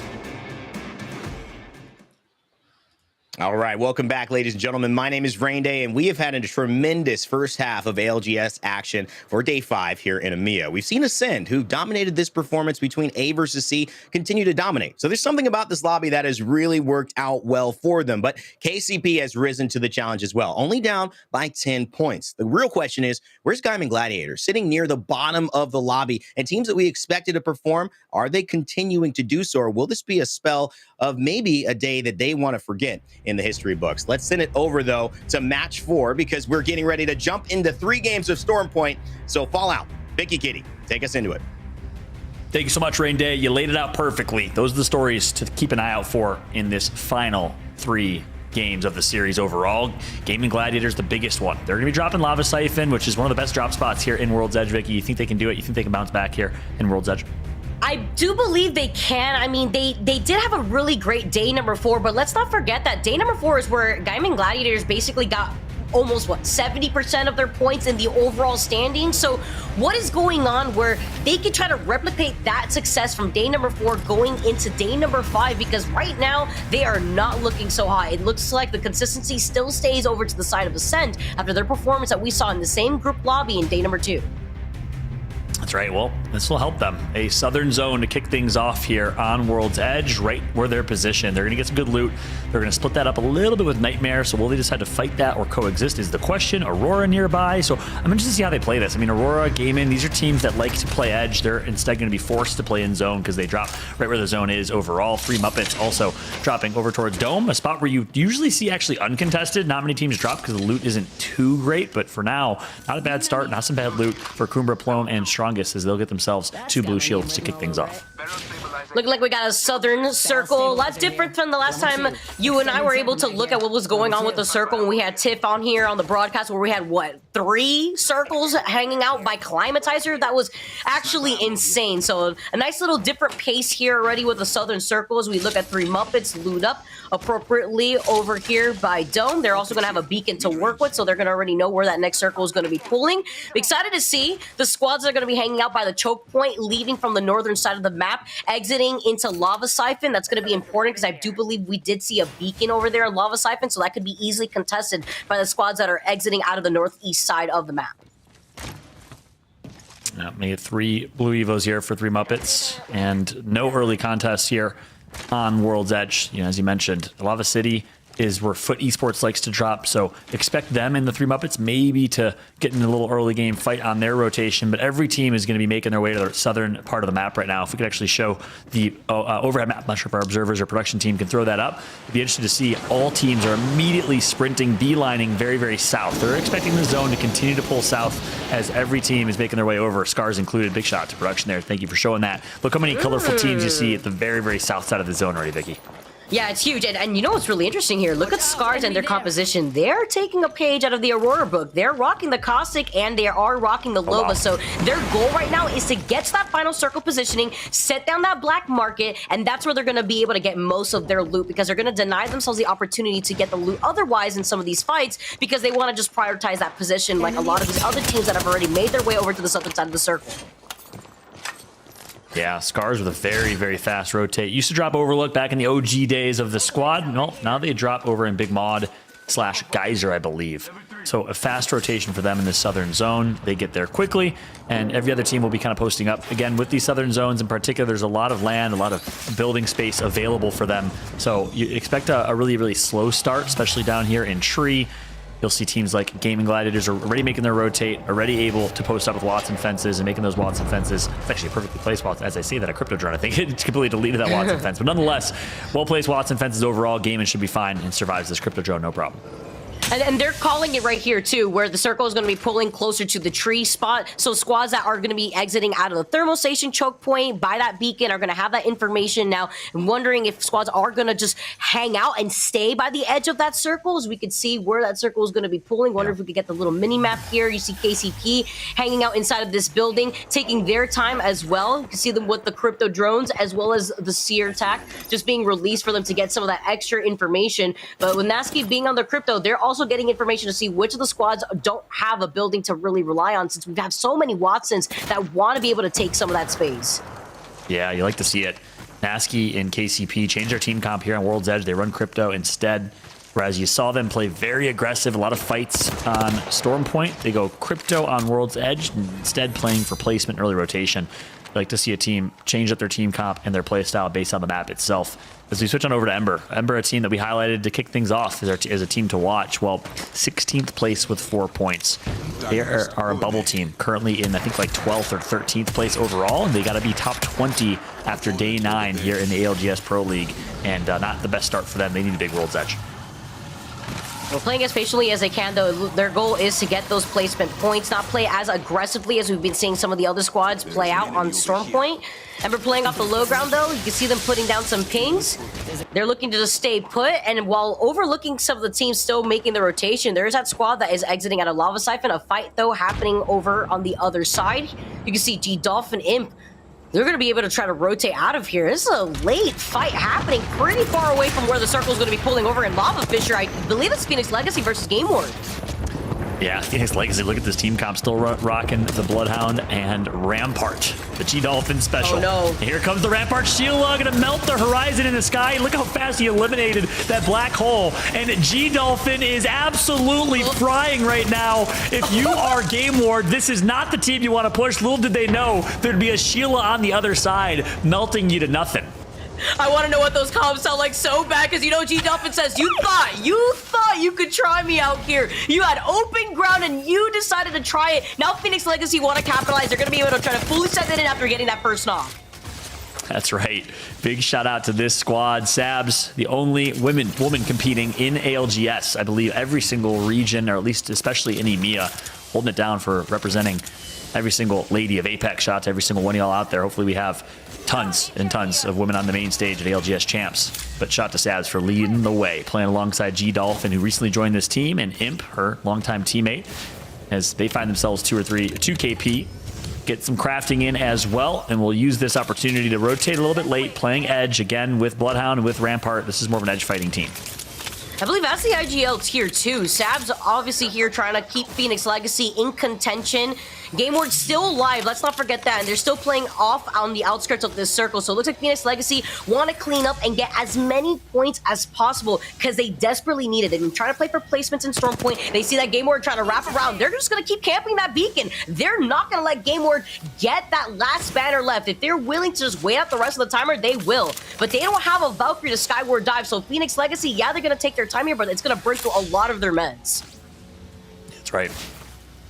Imp, fun fact, short for of importance is the full gamer tag of Imp. Huh. Thought it was Imp.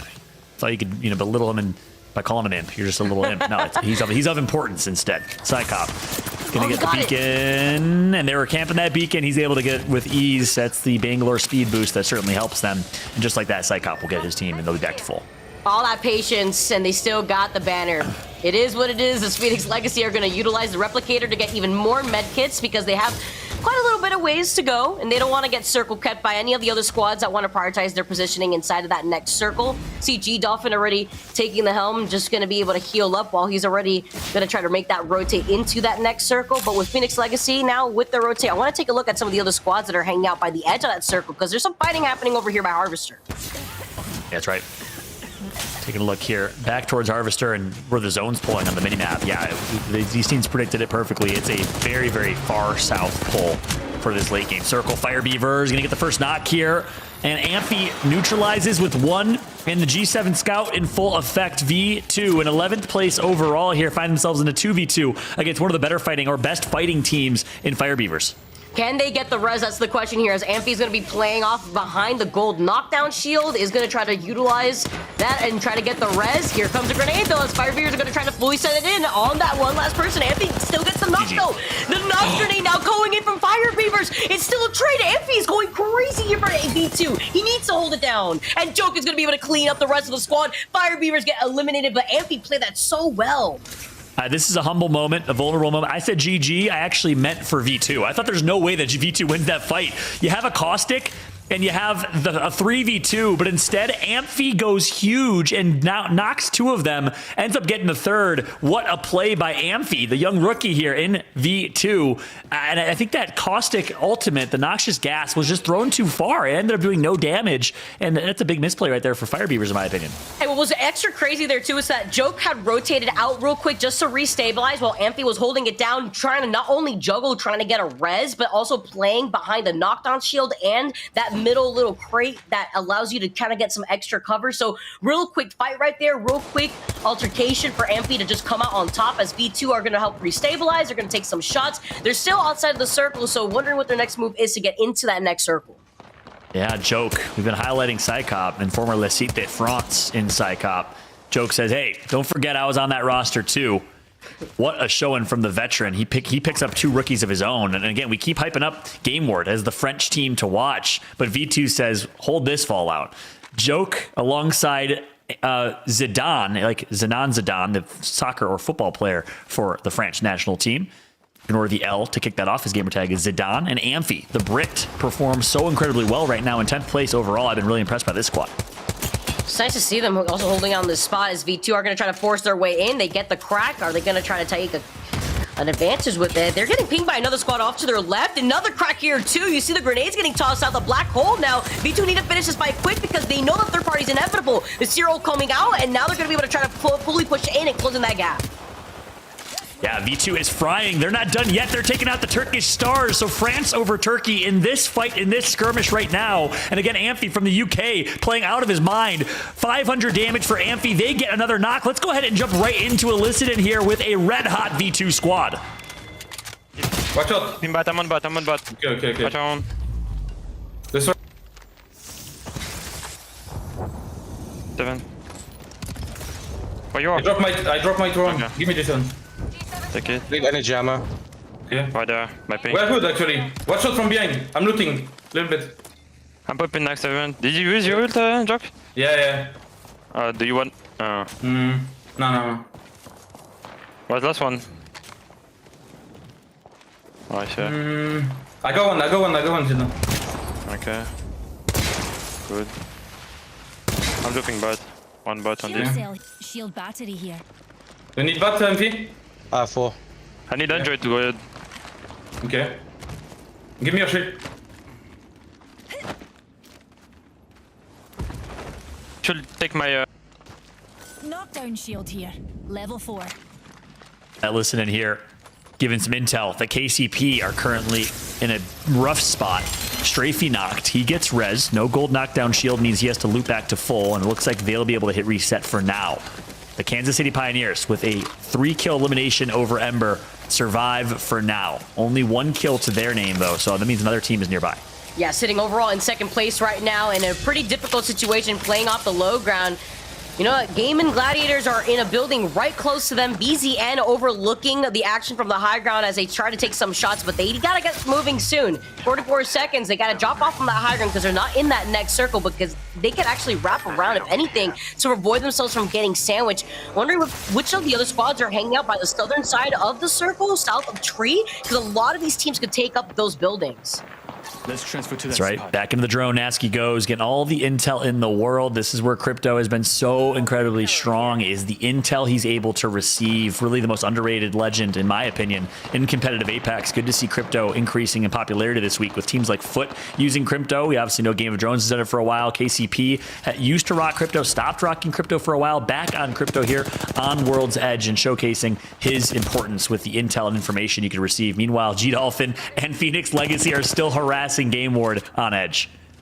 Phoenix Legacy do not want to give this up on Game Ward, because this is just free KP going into their hands right here, just served on a silver platter. And yeah, I love how you made note of the Crypto, because we've been also seeing a lot more Caustics in this lobby. Aside from just the Watson and the Caustics, that EMP deletes those barrels, it deletes those fences, so that's why Crypto is such a great legend to play right now, as Pioneers are still looking to claim even more head scars in a lot of trouble. Yep, Nasky's still in drone, getting all the information, getting the marks for them, which is allowing his fraggers, Surdell and Strafey, to do their thing. Great intel. They're in zone. They have no reason to push right now. They're just trying to get some long-range KP, maybe level up their Evo shields to purple if they can. And guess what? It's Gaming Gladiators right nearby. Still just 1 point to their name because that point total, just so you all know, the point total at the bottom left of your screen updates in real time. Shout out to Respawn and EA, obviously, for some really, really good intel. The APIs in game. Strafey with a knock here on Nightmare, and Nightmare's going to be eliminated. KCP gets at least one of the kill points. Foot gets the rest. But back to the point I was saying, that kill point count, or the total score updates in real time based on placement. We just got to top 16, which means teams will get 1 point per placement, and that's why you only saw Gaming with 1. They're gonna have 2 now. Really good point right there, too. Yeah, now with them getting the picks here, too, you see Pioneers. Oh, Max Strafey has been on fire today. We just have to highlight that because Max Strafey, I believe, has, what, 11 kills to his name as we move on to game number 4 on World's Edge. So it's so beautiful to see that he is still continuing on this domination with the Wingman, with the one-time sight. One of my favorite sights to have on a gun like the Wingman is obviously as well.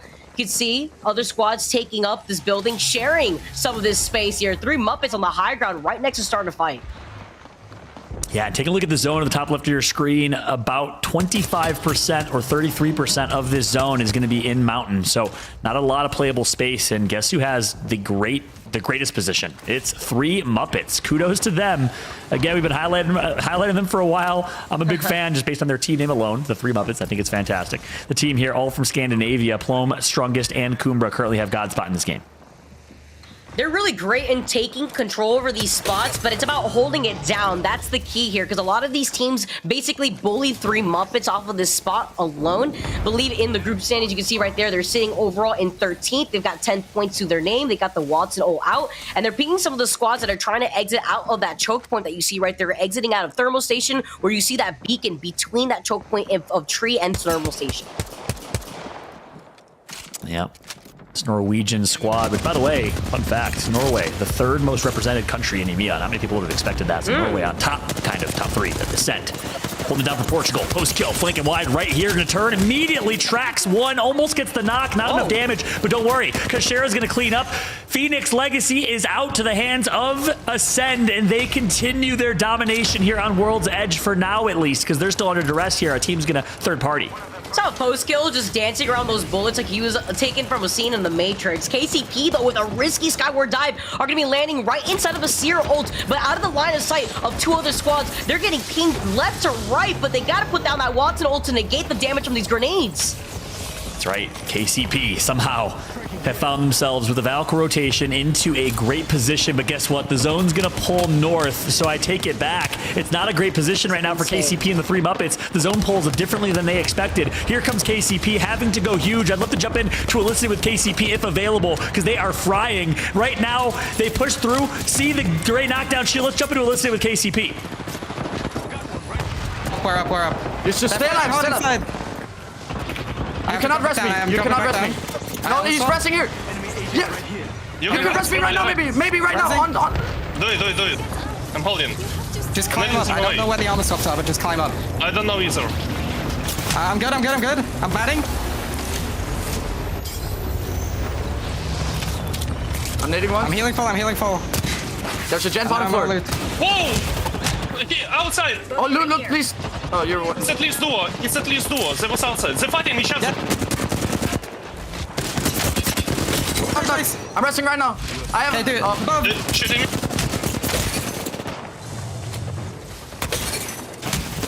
Oh no, they was 2 different teams. They're fucking. And that's gonna. Totem, the team that took them out. Their teammate with the gold knockdown shield is the one knock. That is not the one you want out. Oh, but there's so many squads here. We had 13 squads just 20 seconds ago. Now look at this. 8 squads left. VZN cleaning up Reply Totem after they just took out KCP. And VZN get to be the last one standing inside of this bottom floor of the building. But there were shots taken everywhere. They're poking outside. They're trying to get some extra loot. But they're in the line of sight of the other squads that are hanging out inside of the building off to their left. The Gaming Gladiators got taken out as well. And speaking of Gladiators, that was like a fight within the Coliseum right there between 4 or 5 teams. In the end, it's VZN who ends up on top. They win this fight, but their next challenge awaits them. It's Foot right in front. Here comes the push from Nag. They're flying and frying. They take out 1. See you later, Taylor. See you later, Kuya. Foot Esports is out. Foot get deleted. VZN clearing up their own space. You have to look up what's above them, though. That's going to be another team trying to get into that next circle. Here comes a Horizon alley-oop. They try to take some shots with a hip fire on that bolt. VJ now is going to be able to drop right back down. Forge get eliminated as well in the kill feed. VZN are in the line of sight of the spots that have the high ground, though.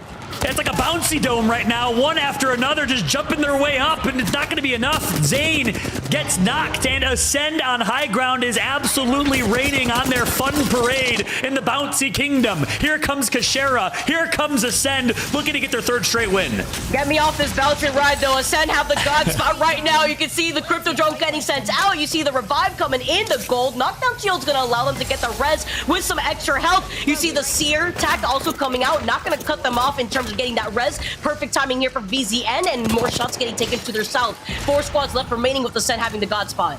That's right, courtesy of the gold knockdown shield, VZN gets back to full. Huge plays from them, they survive. So Ascend is alive, alongside Aurora and SAF and VZN, who find themselves in a skirmish. Look at Ascend from long range, just poking and prodding, doing so much damage, and just like that, it looks like start a fight, and VZN will eliminate each other, as Aurora is going to try and capitalize with kill points, but Ascend still has high ground. But can they get onto the high ground? That's the question for Aurora right now, because now Ascend's going to be able to get that free res currently. They're going to be able to get that reset, but they don't have the gold knockdown shield, so no extra health for Ascend to work with. The circle closing to their back wall. Ascend is going to be forced to drop down eventually, but they have all the time in the world to take their time and start a fight, get eliminated in 4th. That's right, and Aurora is right below Ascend right now. The beautiful overhead camera view. Aurora below Ascend. Ascend has high ground. They're gonna have to drop those. Zane has 1 HP and 125 Evo shield to his name. He could potentially get second if he just rats. Here comes the crypto ultimate. It's gonna come through. The damage is done. Ascend drops on top of Aurora, and just like that, it looks like Ascend will win this fight. High ground reigns supreme, and just Zane is gonna get a second place finish, I believe. Yes, he does. Zane rats to second. Aurora get eliminated. And Zane, yes, as the rat gets to still live. He's playing right behind this rock, but he's got all the loot to work with from VZN. That would be insane right now. He's got shield swap for days. Ascend, though, there's too many of them for them to actually claim it, and they take game number 4. Ascend wins 3 games yet again. Once again, they're the only team to have done it in general, let alone 2 times now in Pro League. Ascend is cementing themselves as a top team in not only EMEA, but in the world. With 2 days in Pro League where they win 3 games. Unbelievable showing right now from Ascend. They do it not only on Storm Point, but World's Edge as well. Let's not forget that they also broke records day number 2 when they claimed 90 points to their name that day, that they got 3 games back-to-back, those dubs with the double-digit KP as well under their belt. And they're looking to replicate it all over again, because although they didn't win game number 3, they were so close to get that 3P fallout, they still got top 3, which is the name of the game here, because their placement is in their favor, the KP is in their favor, and another game is now in their favor. Yeah, you hit the nail on the head. What a performance from Ascend. We got to bring back Rain Day to the conversation. I'm going to take a quick break to rest my heart. Rain Day, what are your thoughts? I was just going to say, take a break, man. You're getting hyped for us all day long. We're going to do this one by ourselves, me and Vicky Kitty. You know, I want to bring this conversation up because you guys had mentioned it. Ascend is doing some things that no one else is doing. Winning 3 games over the day, sure. Winning with the highest total point score of any region of any day, sure. But here's what's even weirder. Last time these 3 clashed, Ascend won game 1 on World's Edge as well. So not only is this like looking like a repeat in some ways, they're even repeating the exact way that they did it, except this time with more kills. Vicky, Ascend has certainly arrived. Yeah, and you know what Ascend kind of reminds me of, actually? Very similar to the way that we see in North America with Optic Gaming. They really like to take advantage of that final game positioning, and with their team composition, with the Newcastle and the Watson, it works beautifully in their favor. So the fact that they've been able to actually tune that in with the different comps that they've been able to bring out, it's been able to work beautifully for this team, and they're doing it basically what they did in day number 2. They're doing it all over again here for day number 5. You really see the impact of their decision making. They play for these high ground positions. They play for the best positions. We saw game 1 that they won. They were on the highest of high grounds, and they ended up going past that Aurora KCP third party and just cleaning that up. For this, they were on the high ground again. Guess who's below them? Aurora, one more time. And Aurora, even though they switched their composition to the Maggie, they don't have enough for that riot drill to be able to make a difference, and they get hit with the crypto EMP that they've switched onto with Watson and Valkyrie, and it makes all the difference. I just love the play. I love the consistency. And you're right, it is a lot like Optic. They put themselves in these situations, Vicky, where it's almost like, how could we lose? How could we be in a bad spot here as Ascend take their 3rd game, but also game 4 easily here? Yeah, if anything, I feel like Ascend also kind of slightly rotates a little bit faster than Optic because we know that team really likes to hang out on the outskirts of the circle. But Ascend specifically, with the crypto intel that they have and the high ground positioning, they know that they don't need to overextend. They also had a beacon right behind them exiting out of thermal station that they were able to rely on with the crypto drone without having to put themselves in a bad position, just scanning the beacon while still holding onto Godspot at the same time. So the crypto, the Watson now for World's Edge, working amazingly for this squad, because again, we did see the Newcastle on Stormpoint, but it's the crypto that has been that mainstay pawn that Ascend have been using to allow themselves to get these first few games on World's Edge like we saw previously. I mean, it's just a matter of dotting your I's and crossing your T's. Even with only 28 ammo in the magazine remaining, Ascend made the push very easily, and they finished off Aurora, who, rotating typically without a beacon character, find themselves in a decent spot, but maybe not the best spot at the end of it. Good shout out to Zane, though, on VZN to make sure that they took a second place, added themselves at least 2 more placement points than they would have gotten in third position. But I am just so impressed. A 23-point game for Ascend, a 20-point game for VZN, though. So that's a really strong start for them. And you get to Aurora, SAF Esports, 3 Muppets, Forge. These are teams that have actually kind of made themselves a part of the conversation here. But look at point totals. Look at Pioneers, all the way down in 10th in terms of placements. They get that unlucky fight against Reply Totem. If they actually win that fight, Vicky, they might be looking at a 20-point game here.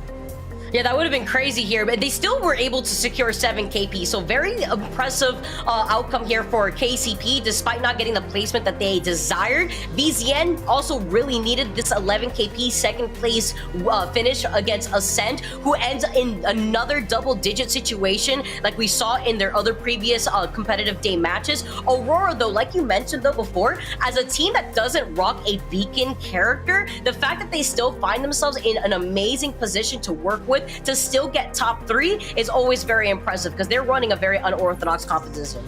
And when you look at the teams in the bottom half of it, BitFix Gaming Heroes having a really good game 3 on Stormpoint. Thank God, though, because with 12 here, only 3 points, that is not pushing them a little bit higher. V2, though, John had mentioned, very impressed with that 3v3 that they ended up taking. Earns them 6 total points, 5 of those coming from kills. And Phoenix Legacy also putting a few on the board. But yet again, we see a little bit of troubles from a team we highlighted earlier. Ember, a team that's made a big impact in EMEA, Scars even winning one of our playoffs, and of course Ascend.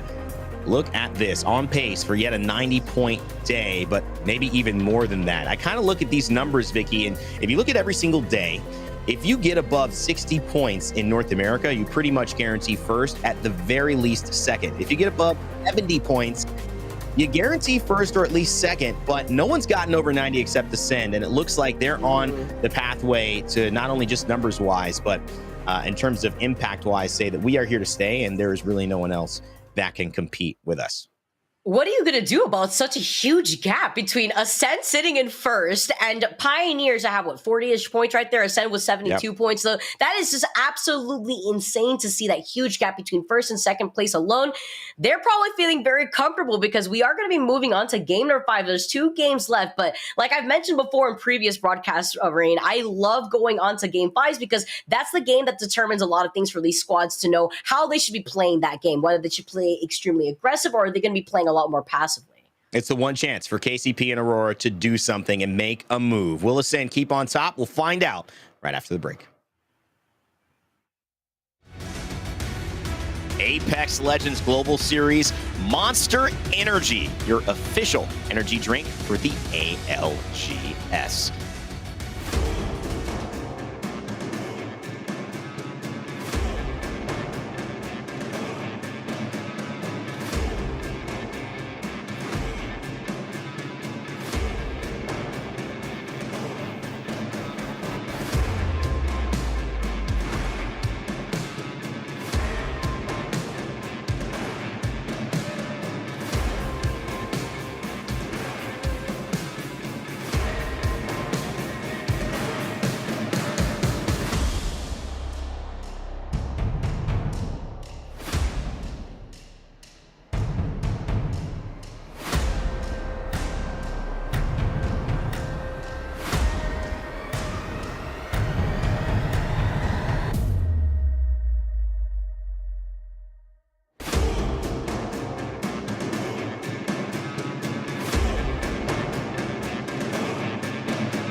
WD Black is the official storage partner of the Apex Legends Global Series. I want to bring it actually up. It's just not in this room. I just got a 1 terabyte, I think, WD Black setup. And so, you know, I got to say the sponsor's super aligned with something that I actually just grabbed on my homestead. Rain Day and Vicky back here on the cast. And John's going to be taking a break. But Vicky, we go back into the same storyline that we have seen every A versus C. It is Ascend. And it's kind of a coincidence that their name starts with the letter A and then C. Is this some type of magic going on, or are they just that good? That and the fact that they're literally ascending to great heights, right? I mean, ooh, wow, they take high ground. What's going on here? That, and they love to take high ground. Exactly, yeah. The God spot position that they always find themselves in as they move on to game number 5. They want to continue on this domination. I can only imagine in game number 3, they felt like they were so close to being able to take it, but then they lost that 3v3 against Nightmare when they had to drop from the high ground. They're like, man, we were so close to getting the 3P all over again. Then they take game number 4 on World's Edge. What a way to kick things off on World's Edge for this squad. Game number 5 now, though, as they have a huge gap between themselves and second place where KCP stands, they could be a little bit more laid back, if you want to say so. Yeah, and that's something that they've earned. Absolutely. 72 points heading into the last 2 games. They could basically get goose eggs and still probably come out in second place. And that's also putting the pressure on Aurora. And one of the conversations that we have to start having now, I know it's day 5, Vicky, and I think people can, if you're watching, kind of not understand the stakes here at play, but it's that one, it's like game 5 where you have that moment where, yeah, the game's not over, there's still another game, but this is where you have to make your move. This is where you have to actually show up because you put yourself in a position to close out what you do for the next 3 games after today. And that's exactly kind of what we're seeing in the lobby. If Ascend do this yet again, it is going to be hard to displace them in terms of points. They're almost guaranteeing themselves positions in our regional final with how successful they have been on the 5 days that we have played so far. Teams like Gaiman Gladiators have to find a way out of it, though. And in the same vein, KCP in a similar position. They can come out on top today, and especially in game 5, they might almost be able to give themselves a guaranteed pathway into that regional final. Yeah, to highlight that point too, you saw that Ascend didn't really have the best day that we saw them perform on day number 2 and day 4, where Gaiman actually was just the opposite. They literally topped the overall leaderboards. They were the ones with 70 points to their name, with IG right behind them. I believe they ended that day with 74 points against that A versus B group. Now when C always gets involved, though, it doesn't look like Gaiman has the best day, and it's Ascend that always just comes out on top. So there's something about confidence where Ascend gets to rear their attention right back to what's happening in front of them, and they get to keep that consistency alive like they have in the previous days. They were able to come back after not so great day in day number 4. I say not so great, but they still got top 10. I believe they finished in 9th, and then stay on top for day number 5 as they have been right now. They've seriously struggled in the A versus B matchup for whatever that is, and you can maybe count it with IG and Alliance doing really well when they get implemented here into that A. You also have to say Forge Gang doing a really good job of actually placing above Ascend in that day 4. So yes, that was the most recent performance, but whenever they kind of get clear of those Group A teams, it does feel that Ascend somehow is allowed to play their play style to a T. Maybe it is that they like that lack of confrontation until the late game, and they do like to let the game come to them.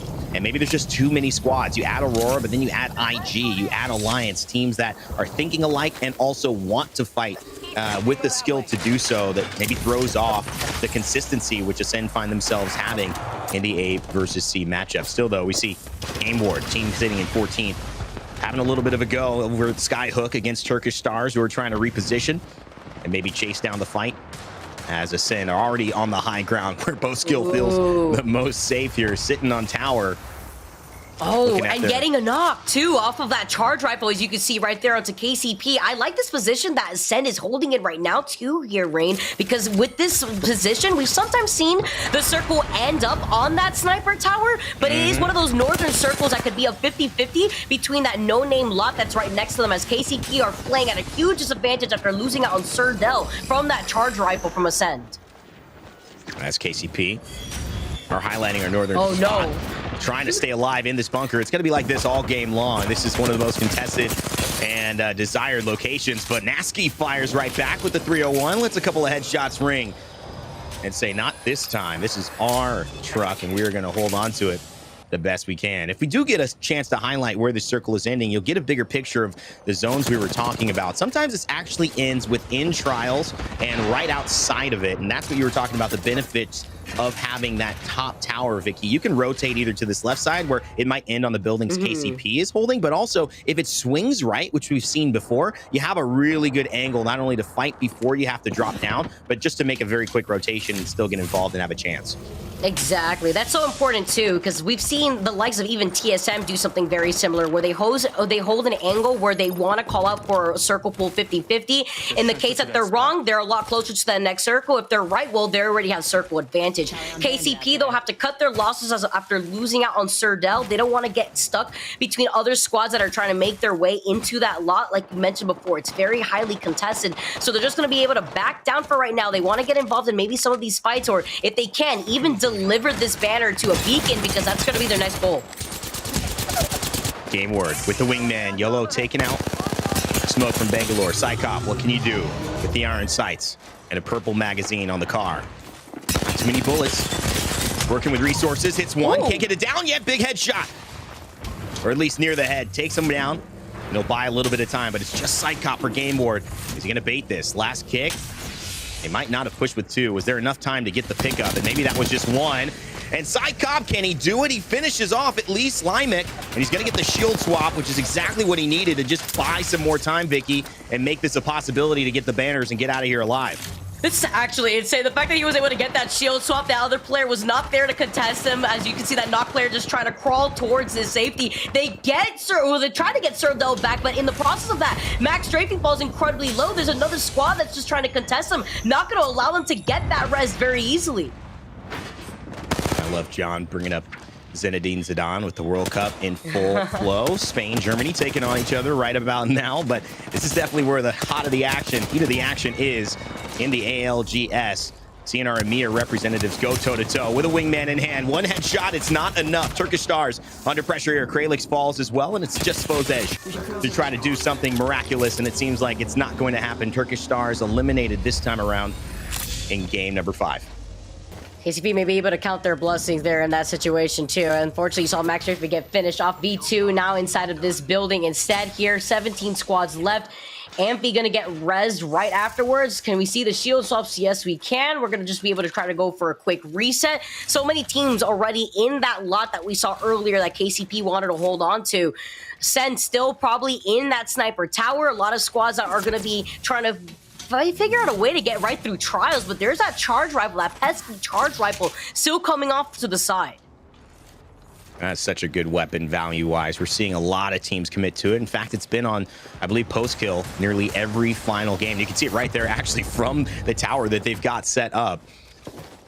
And Kashera rocking the vision with the crypto on the drone and just leaving it above there. Probably get destroyed very soon. But just having the opportunity to get the vision while they can and go back up to the sniper's tower.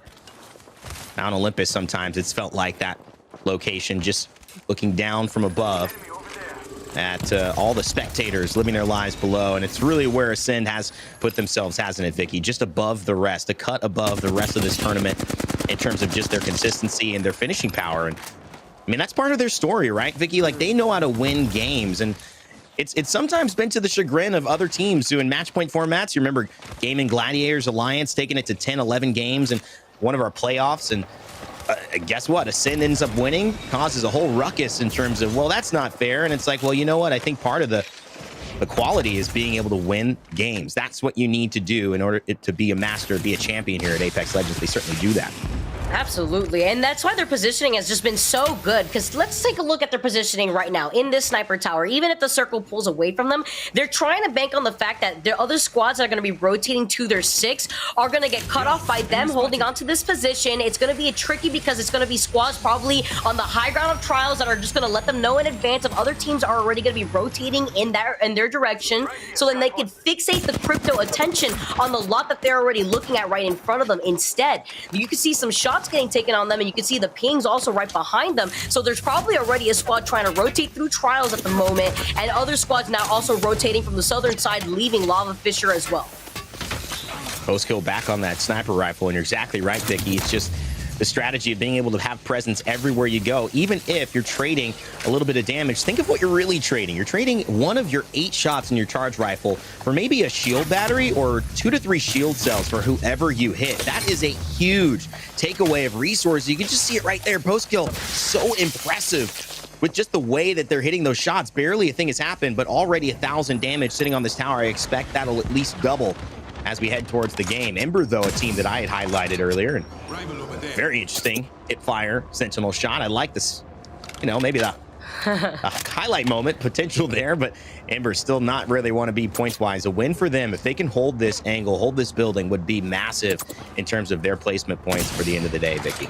And it's going to be unnecessary here, too, for this squad. I mean, you saw them right now sitting overall in 16th place. Yeah, they're trying to bank on the circle, pulling towards those train tracks, hopefully clear their backs here. But Ascend is going to be right behind them like we know before, because if the circle does pull closer towards Ember, we know that Ascend are going to be rotating from that choke point, exiting out of that sniper tower. So they have that information, but like you mentioned before, the charge rifle just being so strong to allow the likes of Ascend to just keep boosting up their evil shields. Ember still playing at a health disadvantage in comparison to Ascend. As we take a look at the circle, ring is closing in right now, so we're going to be able to see the updated circle and what direction the circle is going to be pulling. Just a few seconds left before our zone does close. And it will happen now. Still 15 squads remaining. We could see it getting even shorter. And that is exactly where we find Ascend. It is pulling up to the northwest, right inside or right outside of Trials. And so, yes, it is happening. Aurora, in fact, as well, making a move down below, fighting in these buildings. And there's a lot of teams now who are going to be squeezed up into the space. Gaming Gladiators not in yet. Heroes, Reply Totem as well. Foot Esports, VZN, all of these teams not in the zone where it is. And they've got a minute 45 to make their way there. So expect the action, the calamity to start kicking off here before we hit round 4. And Scar's not having a great day either. Unfortunately, dropping down in 15th in this lobby at the moment. See VZN coming out of that win, cleaning up some of that KP. 6 KP in favor for VZN as they make their next rotate into that next circle. This is one of the squads overall, 3rd place currently with those 46 points. They're going to be closing in the gap to get into that next circle. And we do know where the circle is going to be pulling could help VZN stay out of the chaos, because a lot of these other squads that are in the circle in Skyhook have taken up the space inside of these buildings. So they won't be pressuring too hard unless they have an opportunity or they get a knock. Not enough space, you're right. This is one of those where you do need to rotate earlier. You've got to have some type of strategy to edge fight. Aurora not even being able to play their ultimate edge fighting status as they are already hiding into a building. It tells you that a team who is committed to edge fighting so much is in a building. Well, this is one of those zones that being secure, finding a spot really does matter. As Sin jumps onto that crypto. And Kashera gets a little bit of vision. 14 squads still up and active. Swapping shields as well. Feels like Kashera maybe could use that a little bit more. And it's going to get some extra value on those shield cells. We're generating 2 at a time instead of a shield battery. Also, if you want to know the mechanics of that, shield bat's going to get you up to full in 5 seconds. And shield cells, they're going to take 2.5 seconds each. So you're really sacrificing 5 seconds for a lot more efficiency in terms of your ammo. At certain points, though, it's not going to make sense, and that shield battery is going to have to come out if you're in the middle of a fight. But good to know the specifics and decide which one is going to be better for your in-game strategy. Oof. See the Kraber in the hands of Amphi. It's about sending a message out here, Rinde, and that's what Amphi's trying to do right now. It's not like even if they get the knock, they're not going to fully send it. They're going to stay in this building. They don't want to give up this building for free to another team that could just take this space instead. But they just want to be able to find an opportunity to maybe take a little shot. Just one more second. You know he really wants it right now. Just want to say hello. This is what I imagine it's like if you get on the nerves of your neighbor once you move into a neighborhood. It's just, you never know. You peek outside and the HOA is on you, or they're complaining about where your trash cans are placed. I mean, it's just a nightmare, to be honest. And I've had some bad neighbors in my time. So a very important thing to have good ones. At least V2 not fully committing onto that. Here we check in with Hardeki, though, on the wingman, a place he's comfortable, and on the Seer as well, popping in with the EVA 8, gonna take a lot of damage here. Not quite going the way Hardeki wants, but Leogri helps to finish off BCS strongest, and that is gonna put Gaming Gladiators in a possible 3v3 win here, but Hardeki goes down, and now Leogri is down as well. It's just Artico. Can he clutch up on the 301? Finds Good amount of damage there. Gets one. He switches to the car. He can't get enough. Gaming Gladiators out. And their troubles continue, Vicky. Too hard to deal with when it's a 1v3 like that. You got two other players jumping around the corner behind that rock. Reply totem, claim them and their name, as they're going to be able to also claim their loot. You saw some shots getting taken over on the other side by the buildings by Skyhook, but no other squad's going to try to contest this. No other squad's going to try to third party them, because now the fixation is to get into that next circle. Reply totem are going to have to make their next move to get into that next circle, but Gaming Gladiators out again in this lobby. 13th place overall. And that's one of the things that I noticed at LAN and watching Hardeki and this squad. And it's nothing against Leogri and Artico or Hardeki, but I think it's just the way that I've seen the ability for when team comms or when play doesn't go well, they have a hard time resetting. They seem very emotional in terms of the way that they approach the game. And when things are on a high, they're even higher than you can expect. They have some of the best plays in EMEA history. But when they're on a low, maybe a bit of a challenge. Maybe it's some of the youth of the squad. Maybe it's just the way that, you know, they look to Hardeki, and if he's not popping off, they go, well, that's our superstar. We need it to happen. Something that they've got to work out, obviously, heading into LAN, and not the results that they wanted today. Well, if Gaming Gladiators can get down. But we love the way that VZN is playing so far. Zane, maybe one of our MVPs on the day. Let's go ahead and take a listen in and see how they're approaching last 12 squads remaining. We need to walk out, like, right now, I think. I'm coming, Zane, come. Coming, I'm here. Just start it. Come. PJ. I'm coming. Yeah, we're fine. We have a long time. Next, I'll ping you the spot, okay? Oh, there's someone going there. Wait. Maybe go ahead. Yeah. Go ahead. I'll ping. We could just 3P. No, just come to me. Play here. We're so good here. Just hold. We need to hold now. Yeah, I'm still holding this just in case. Do it. Yep. It's a waste of nades. They're just wasting nades. Look at them. Can we? Yeah, I'm good here. Look at me. We're good. Guys, listen to me. We just need to hold them, okay? And we can play for kills here too. Yep. You know what is the next play? Any of you or no? No, I don't. We need to look left, guys. We need to look left. Yeah, I know. This guy's crossing. I'm on system. Wait, this is free. They're crossing. One touch on that guy. Nice. Chill. I'm listening. Take a breath. There's a team here. We have to wash them. Late, we go on top of the roof. We play roof, okay? Okay. Yeah. Then you need to ulti that, okay? When we go, they're gonna be hard. I have nade. Wait. Is the bottom of them free or no? Can you check? If it's free, we should go now, bro. I'm not gonna lie. Okay, I'll check then. You want me to ulti them? You said, yeah. We have to ulti if you wanna go. If bottom is free, we should take it now. In my opinion. I'm gonna keep it on. Oh, yes, it's free. Okay. I need to, no. Wait, on the left. Play slow, it's fine. I'm going on the Sure. Heal up. Heal up, we horizon all them, or we just go below them? Don't all take too much damage, because they might swing up on us as we're all healing. Okay, ready? I'm gonna nade now. Yeah. Wait for me. I'm gonna nade. Horizon all that, Zane. Yeah, I'm doing it. It's not let me... Just take bottom. There's a team bottom. Just play on me. It's fine. Play on me. Yeah, guys. we're chilling. Careful, no, there's no one bottom. No one. Okay, it's fine. Just kick it. Kick it. I go stuck. Good, I'm good. I'm safe. I'm gonna queue this. Max, come on. I can't go inside right now. I'm breaking zero. No! Oh my god. We have walls. I can't. I'm batting. We're good. It's fine, guys. Pick that. Don't let them pick. I'm picking that. And VZN find a way to make it into this building against Ember. Some funny conversation between Zane, Nags, and Viex saying, calm down, just breathe, Vicky. Breathe, we'll be all right.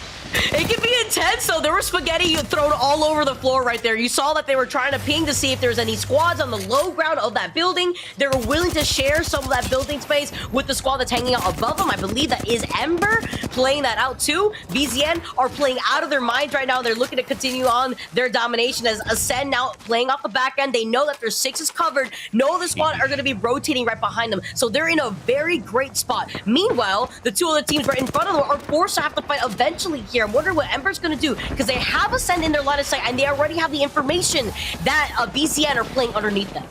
They don't want to get out. There's definitely no way. They're set up. Look at this. Got a rampart wall that's been left over for a friend. They've got Ember here already with Babis, actually from Latvia, doing his best, holding down with the Watson. So they're in the best spot, and it's going to be an interesting dynamic because they can all see Ascend, who are in the God spot, yes, by themselves, ready to third party, but I don't think Ascend are going to have to move first. I think Ascend are going to be able to play this extra trailer, and that is what Postkill is doing right now, setting up on this backside trailer, forcing Ember to have to make a move alongside Nags in the squad to see who is going to take each other out first so Ascend can clean it up the way they love to do. What a masterclass so far, but this top three, it's about to kick off as this space is now running into each other, and it's Ember and VZN who are going to have to fight for it. What a bunch of lovely Watson fences. It'd be quite ashamed if Ascend just execute that EMP and delete all of them and allow VZN to fight off against Ember. Let's see here. You see Kashera, he's waiting for the opportunity. The final circle closing on their backs, and like you mentioned, they don't have to get ahead of themselves. They can just ease their way into that next circle. You see the missile swarm now as they're going to close in the gap. And look at this, keeping on the very, very high ground. One member of Ascend, Postkill and Kashera, have fallen back down. Kashera on the drone. Great, waiting. Maybe this is the moment. Yes, it is. EMP coming out. See you later. Watson fences, interception pylons potentially, and there we go. They waited for the Seer ultimate. That's so as well, smart. So they destroyed all of that. Lovely play and patience here from Postkill and Kashera. Now look at this. Nag, Zane, and Viex getting out of there. Ember still in trouble, holding the corner. They're coming in late to the party, and one takes to the skies. What can they do in terms of the shots, Vicky? It seems like Postkill still fighting with that charge rifle. Put it away, son. Take the R301 out, and certainly doing damage so far. Oh, hug me out here. Ascend are looking to feast and on a boutique here. They are looking to clean up the rest of this lobby. Ember is out, and Ascend are looking to clean up VZN right afterwards. Ascend take another game. Are you serious? They take 4 games in total in this entire lobby, and I cannot believe that they still are dominating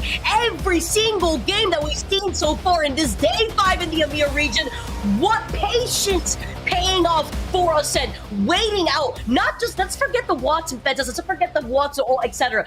Waiting out on the Seer was so smart to initiate that EMP right there. I mean, you almost thought that that was the EMP. Then you realize, no, that's the Seer ult. Now the EMP comes through. John, welcome back, man. But you had to have caught the last part of that game. Ascend, another win. Insane. 4 out of 5 games. I just tweeted that they are the only team in Split 1 to win 3 games twice in Pro League days. I believe they are the first team in all of ALGS Pro League history, I got to back that up, to win 4 out of 5 games in a Pro League day. It's insane. I mean, that's just honestly one of the most impressive things. I felt like I had paid for a subscription to Masterclass on accident, and I'm just watching Ascend put it on for all of us and ALGS fans at home as well, watching on Twitch and YouTube and all of our platforms. I mean, truly, there's really nothing else to say. They are doing everything perfectly by the book, and they're not being challenged. And it goes back to, the A versus B, A versus C matchups that I like to talk about. It feels like this lobby just plays into their style so well. They do not get challenged. No one can test their early rotations. No one can test their God spots until the very end of the game. And by that time, Vicky, it's too late. Yeah, if anything, that, and I feel like maybe Ascend have just also figured something out where they're going to maybe stay with this consistency, regardless if it's Group B, Group C. I'm expecting Ascend to stay on top because they are just playing so well. Shout out to Kashera with these IGL calls in terms of their positioning. I mean, we saw that they were hanging out in that sniper tower north of Trials for basically the entire game. So they made that call, and they were right to do so because they knew their backs were going to be cleared thanks to the fact that the squad did not want to rotate on the outskirts of Trials. Man, John, you mentioned it. People don't want to rotate to Skyhook. You want to get there early. There's not enough space. A lot of buildings get occupied. That's exactly what Ascend and even Ember, a team that we had talked about earlier, did to make it into that final 3. But ultimately, obviously, we saw how the game went. It ended up being one of those familiar circles we're used to over there. Yeah, exactly. Both Ember and Ascend ended up making top 3 with that early rotation, so it certainly helped. Aurora, teams that played Edge, Fire Beavers, etc., got taken out relatively early. Again, that early rotation was crucial in these northwest circles here on World's Edge. But again, taking a look at the overall highlights here, a team that needed a top 3 performance was Gaimin. They're not able to get it. They find themselves in an early fight, all up to Artsco here in this fight, and ultimately the third party's too strong. Me Gaming Gladiators just didn't have the cohesion here. Artico, Leogri, and Hardeki were all fighting at different times, and I mean, maybe that's just a conversation that needs to happen. One of the things with one of our most talented teams not having a great day, it's obviously tough to say, but they've been so prominent, it's got to be talked about. You can't ignore that they're in this lobby. But VZN, how about them having a performance, kind of picking it up on the back end, I felt like, John, kind of increasing their performance as the day has gone on.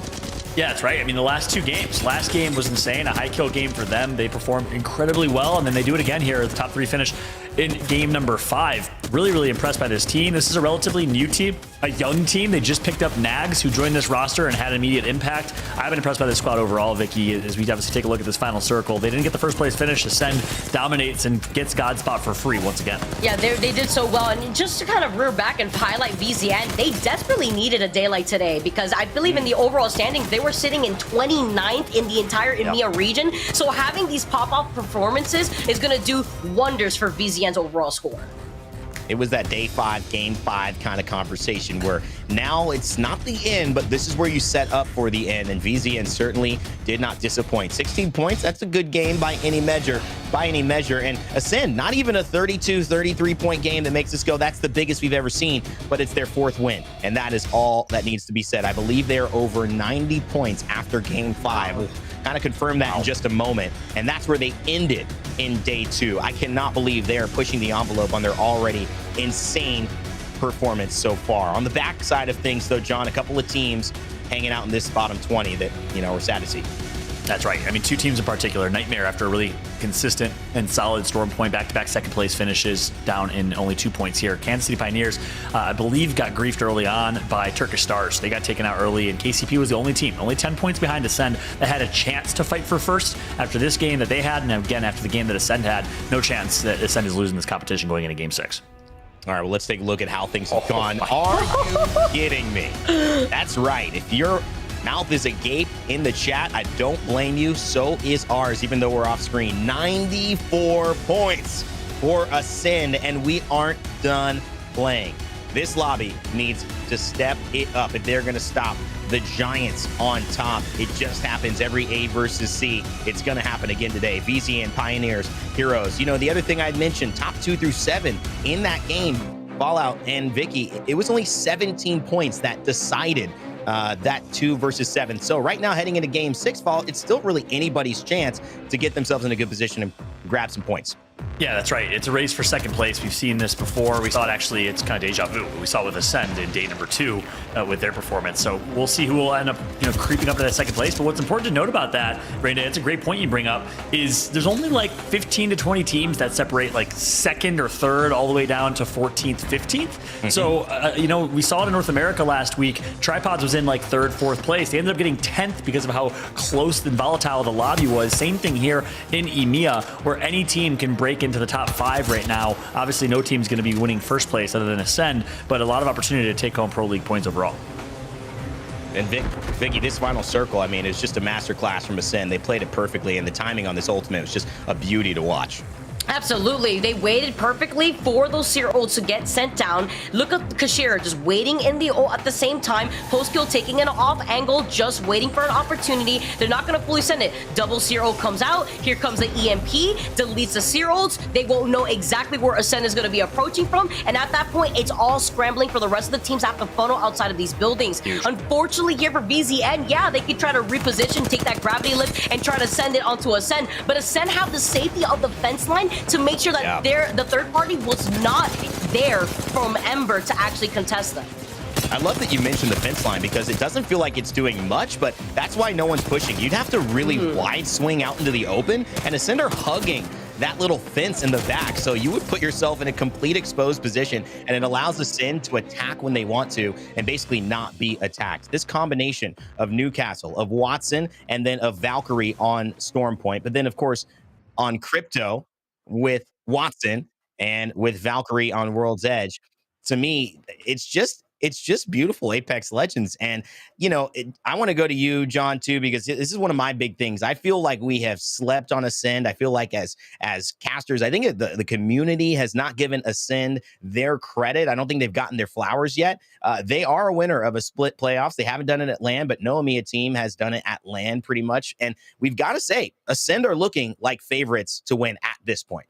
Yeah, I agree with that. And I think in particular, we've slept on Postkill and Kashera as a duo. I mean, let's just talk about historically what they've done. They came out of nowhere as new esports in the ALGS Championship Year 1 group stages with Tyler FPS, you know, a young rookie at the time, got picked up by this team, and they dominated group stages, ended up not doing as well in the championship bracket, but really put their name on the map. And then Split 1 playoffs, they pick up VJ, another third. They win Split 1 playoffs. They dominate in that performance on match point with a really, really great last game. And then here we are again. They pick up a new third, and they're still finding a way to be one of the best teams, if not the best team in Europe right now. So it just goes to show, as a duo, this team can play with any third and still perform. And we got to put some more respect on the names of Postkill and Kashera, the Portuguese duo, for how good of a true duo that they are. In my eyes, top 3, maybe top 5 in the world. Postkill and Kashera have been playing so well together for so long. Certainly have earned the distinction. All right, we've got one more game coming up. It is going to be Vicky and Fallout casting it and taking us into the action. Who will claim that elusive second place? We certainly know Ascend is coming in first after winning 4 out of 5 games, but who can make a move? Who can set the tone heading into our final 3 days of Pro League? We'll find out after this.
We are back here for our final game of day number 5. Rain Day, Fallout, and Vicky Kitty on the way to finish off this tremendous day of action, which has been historic in some ways. Not only the fact that Ascend have been dominant like they did before, so back-to-back dominant performances, but no one has won 4 games. I don't know if you got that fact check, John, since we went to break. It's been a little quick, only a minute and a half, but it seems like it's something not many people or anyone ever has been able to do.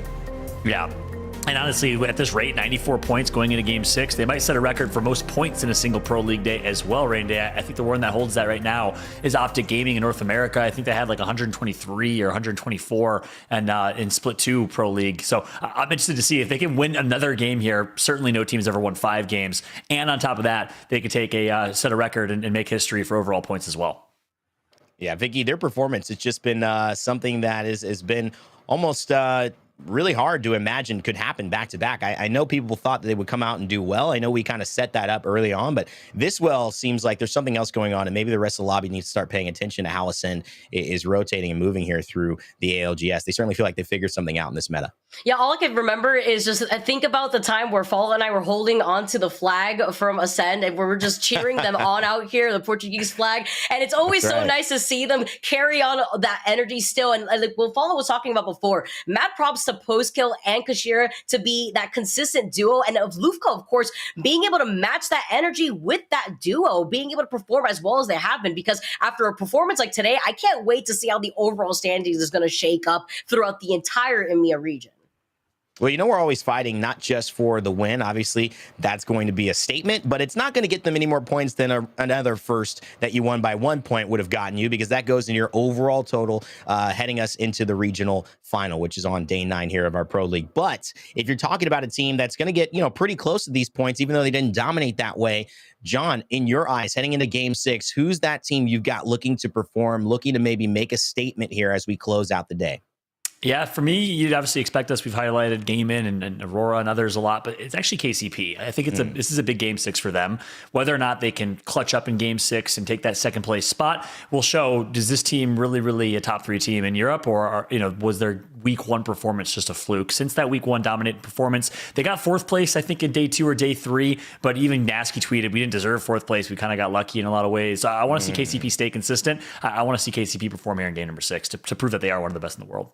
Vicky, what about you? Who do you have your eyes on game 6 to perform, maybe make a move here in the standings? I'm going to have to say VZN. I know they're the squad that KCP needs to knock down basically right now, but the way that VZN is playing, they're playing out of their minds. They haven't gotten the dub just yet, but their positioning has been kind of slowing down, where they're trying to focus down on their positioning more than anything. The KP kind of comes into their arms in the middle of their rotations, but I think VZN is playing really well, and for a squad that was doing pretty bad in the overall standings, they're having a very standout performance today.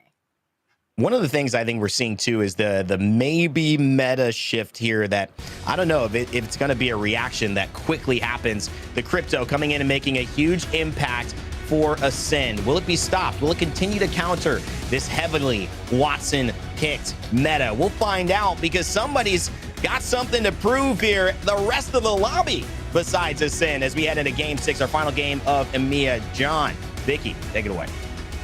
Thank you so much, Rain Day. That's right. Game number 6, the last and final game of the EMEA competition. Blow it up in the chat right now. Let us know who you want to perform. Is it the Polish boys in Nightmare? They were a bubble team, Vicky, coming into today in the overall standings. They were in 18th place. They have shown up. VZN, the rookie squad of many controller players, will they perform, or will the Kansas City Pioneers showcase that they are still on top? Obviously, the elephant in the room, well, it's the 94 point or pound elephant. It's Ascend. They have dominated so far. 4 out of 5 games won. Can they get a 5th? That's such a flex right there. Can you imagine record-breaking points for their day 2, and then they come in day 5 and do it again, beat their own record, and are looking to get another game under their belt? Well, this is the last game for them to do it. We have to see how things play out, because they can be very comfy. They can sit back and they can try to farm that KP if they want to grief another team, as we go into our final game of the day here in the Apex Legends Global Series EMEA region, day 5. That's right. And let us know your thoughts. Every single one of you, obviously in chat, but also on Twitter. I know there was a lot of great discussion to a tweet that I posted about Ascend's dominance. A lot of people saying, well, this is an easier lobby than Group A versus B. That's why Ascend is doing well, or they've been gifted God Spot, or they've earned God Spot. We'd love to hear your thoughts. Tweet out using hashtag ALGS. Tweet at us. We'll read some of your tweets on stream. I'm at Fallout with 2 T's, at Vicky Kitty, or I think Randy almost called you Vicky Kicky, but I'm about Vicky Kicky. That's kind of a nice little alliteration to it. Vicky Kitty, or I guess at this point, Vicky Sicky. You know, you can Vicky Sicky. You can have fun with the different iterations. Love Rain Day for that. Of course, shout out to Rain Day, our host out here. And as we get to take a look at Ascend, it's nice to note they have Beacon over to their left side as they do that a little bit of that split land to allow Kashera, rather Lufka, to be able to get that information for the rest of them. They obviously have 2 characters that can scan the beacon. Obviously, in this case, Crypto with the drone doesn't have to overextend to get that information, but in the early game, it's always great for Lufka to get that instead. So that way you got Kashera right next to Posto to get the loot that they need over in staging before they make their next move to rotate over to the north side of the map, because this circle is going to be pulling towards the north.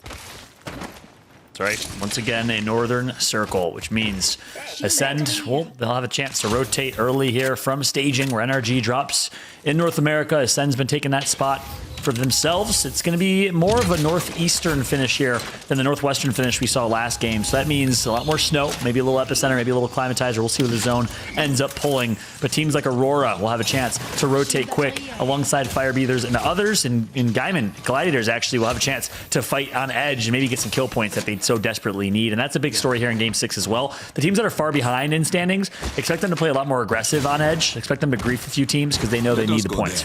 I'm so glad you bring up Gaiman, because you mentioned how some people were wondering, well, you know what, this lobby's easier, so that's why Ascend is doing so well. Well, Gaiman in the lobby that they played against a group versus Group B, they were the team that was topping over the overall leaderboards over IG, and in this case here, Ascend still remains consistent in their own respective group. Gaiman struggling a lot, though, I believe, overall sitting in 17th place. That's why they need to try to get that KP if they could actually do so. Landing over in Lava Siphon, though, does mean that they do get that middle beacon, so they have circle as well, the circle information rather, to know where they need to rotate, as well as some great Evo shields to work with, and the replicator. Like we mentioned before, though, actually, the replicator did change up just a few hours ago. We got the 2-time scope in the replicator, the purple extended heavy mag, and I believe the purple helmet and the purple backpack to work with. Yeah, that's right. Actually, the day started with double tap trigger. So G7 Scout gets slightly nerfed because obviously that's now a gold item. So it means there's more rare on the map. It was a double tap trigger, and I'm blanking. It was a shotgun bolt that you saw in the replicator when the competition started. So literally halfway through the competition here, the replicator changed quite a bit, and obviously teams will change their play styles up just a little bit as well. Tuning into Heroes, we can see them still rocking the Newcastle, the Watson. Heroes being the only other team, by the way, today to get a game that isn't Ascend. They got game number 3 with 5 kills. Ascend still got top 3 in this situation, and Heroes were able to third party Ascend versus Nightmare in that final fight. Now looking at Ember, though, it looks like there was a Skyward dive that was used earlier on, and Ember is now trying to pinpoint where they landed. Pioneers over on the other side. Look at these Watson fences laid out, truly making a statement out here, letting other teams know, well, we've already taken up this space. Good luck to you if you try to claim this land from us. That's right. Early charge rifle action from KCP. We said all eyes on them. Oh my goodness. Strafey for almost a max 87 damage right there. Nightmare Esports goes down to the hands of Phoenix Legacy already. So the Polish squad, former champs in Limik and co, former Kick Esports, they are eliminated after, again, back-to-back second place finishes. They were in top 5 in the overall standings going into game 5. Well, now they're out of this lobby, and this will be a disappointing showing for them versus how they performed and started in Storm Point. Say final last game here for a lot of these squads to finalize the points that they want here for this day. Pioneers also looking at some of the squads making their rotation into survey. Beamage after beamage with the charge rifle. Max putting in a good amount of damage, boosting up those Evo shields before swapping it out with the rest of his teammates. Yeah, he's saying, give me your shields. I'll just keep doing this. Leveling up Evos left, right, and center. For the charge rifle, well, it's basically free purple Evo shields. As you, of course, it's the only weapon in the game that has hit scan, which means immediately when you shoot it, the bullets travel to your opponent, whereas every other game has bullet drop. Every other weapon has bullet drop, so obviously effective at long range. Everyone's familiar with how your entire screen shakes like you're having an earthquake, much like Nasky a couple weeks ago in Pro League, every time you get shot by a charge rifle overall. And you have Nightmares, Vicky. Yeah, you gotta shake things up a bit. Nightmare's out of this lobby here, too, so Pioneers now just overlooking some of the action happening over on the side. They're just still going to be able, I mean, something that's in my Nightmares personally, Paul, it's got to be that charge rifle. I'm so tired of it. There's a fight happening on the rooftop right now on Skyhook and Turkish Stars in a lot of trouble. Losing out one of their teammates right now, dropping down. They're going to be able to try to force their way into this building. You see some of the dancing, but you're hiding behind the knockout shield. You can't get that final knock. Only leaving one member left for Turkish Stars. Yeah, it's Draconian last alive. He has fast heal with the shield cell. So one shield cell, 50 health. Aimbot has the same. And a gold knockdown shield. All the gold right now. When you glitter, it shimmers as Draconian's going to flank wide right. Doesn't get the res off. And Draconian has the advantage as it currently stands, but just barely.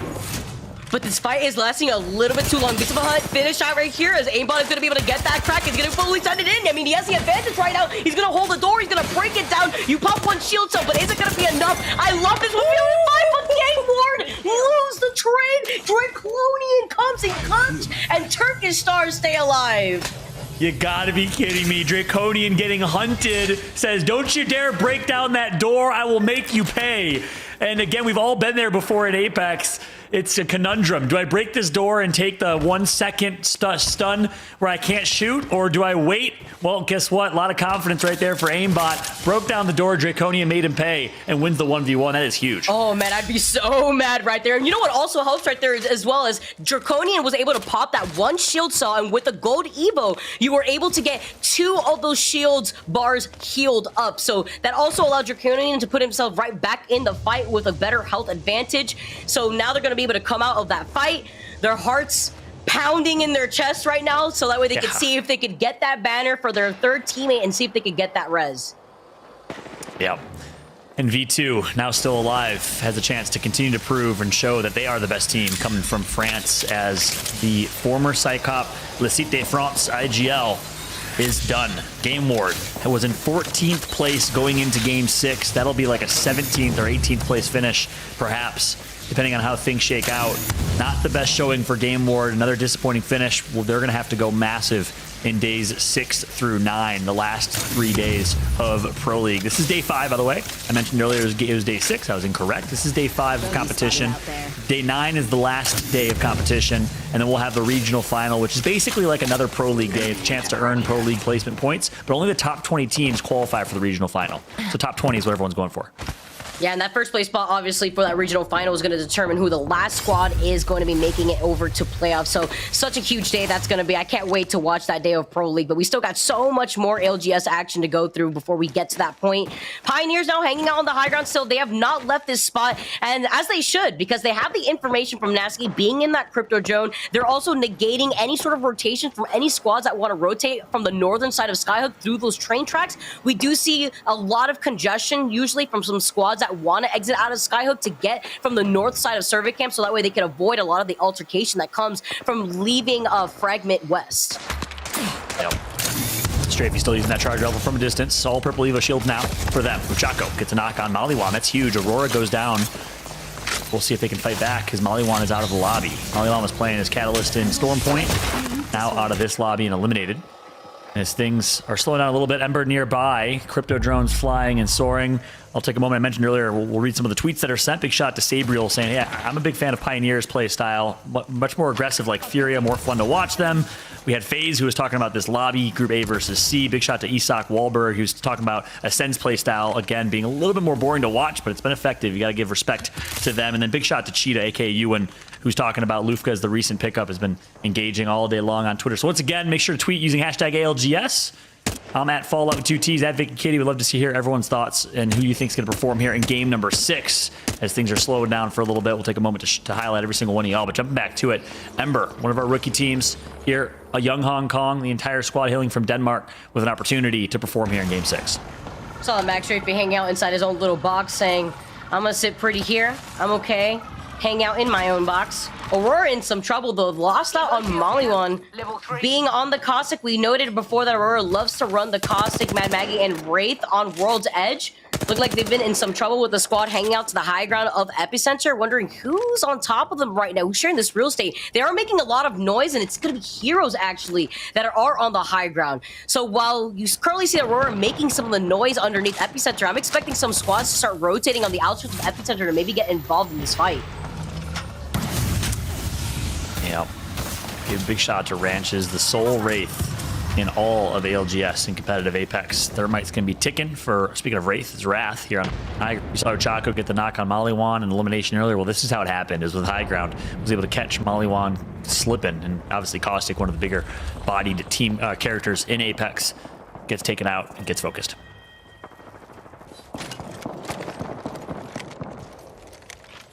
We're now making the rotation over to the side. You see the Wraith portal available for Ranches. They're going to hold on to that before making their next move, because they don't want to be in the line of sight of Heroes who are on that high ground. The moment that Aurora have to start rotating in, they could get pinched by a squad that's already holding onto the outskirts of this open field and then get stuck in the line of sight of Heroes. So they're just looking for an opportunity as Aurora playing up the low ground right here. Here comes Heroes dropping down.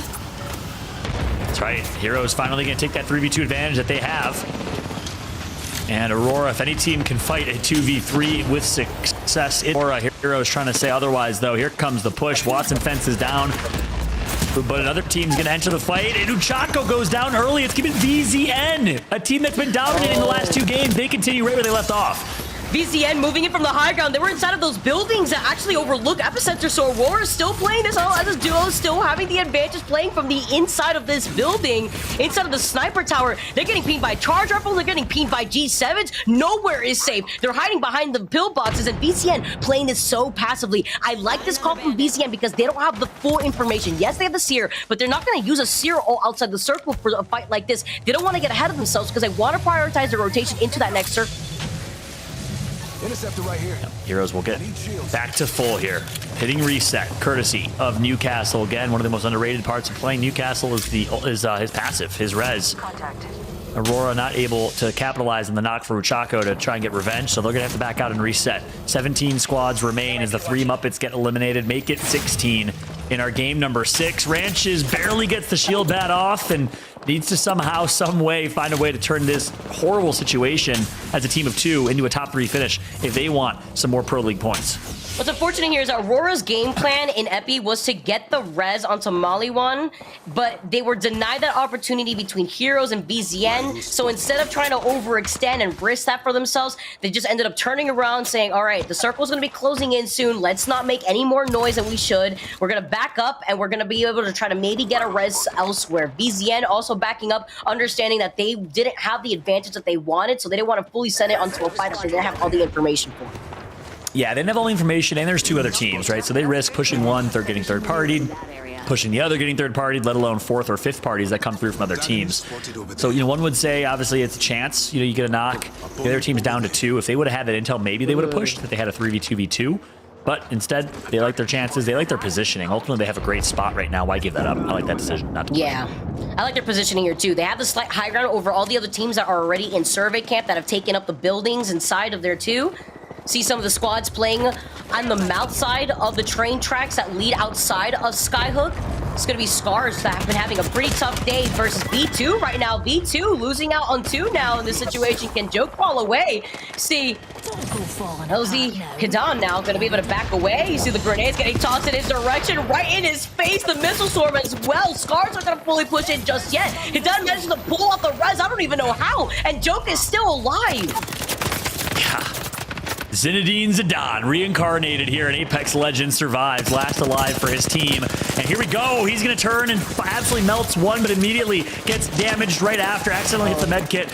Not what you want right now. Barely survives by the hair on his chin. Finally gets taken out. And just like that, V2, both French teams eliminated in this one. I believe Heroes, another French squad, is damaged as well. Heroes in 4th place right now. They need a big, big game because they're in last place in the overall Pro League standings, 30th overall. And I think they are down to 1 or 2. GG. Gaiman also taken out by Totem. 2 of them at least. Totem has had Gaiman's name basically this entire day. Totem has had them in their sights and has claimed their heads every single game basically at this point, I feel like.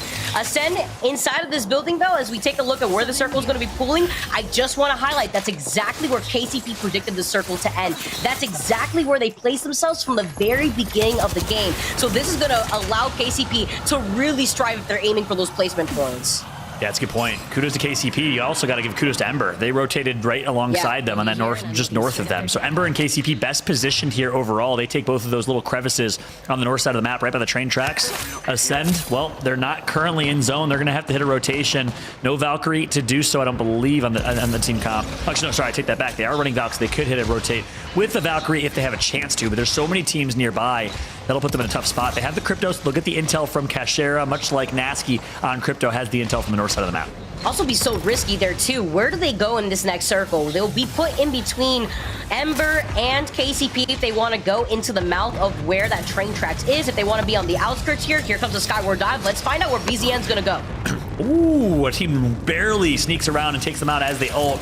VZN will get a rotation. Here comes a couple teams. Air traffic is certainly at a high right now. Guess what? KCP's already there. Embers already there. One team's going to go, and this team has no idea where to drop. They're literally spinning in circles.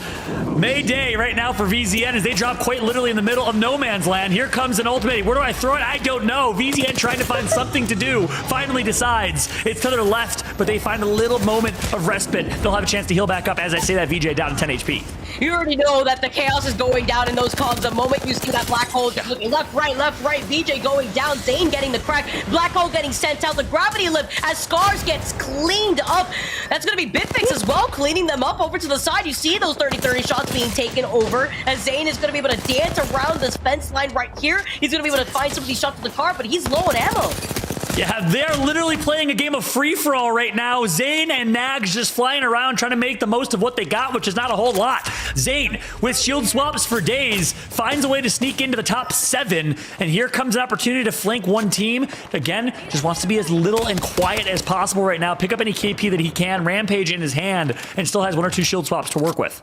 Bitfix gets taken out. That's going to be 6 squads left in this lobby. It's Ascend, Ember, Forge, Pioneers, Fire Beavers, and VZN, which is Zane left as a rat, the only rat left in this lobby versus an entire lobby full of 3-player squads.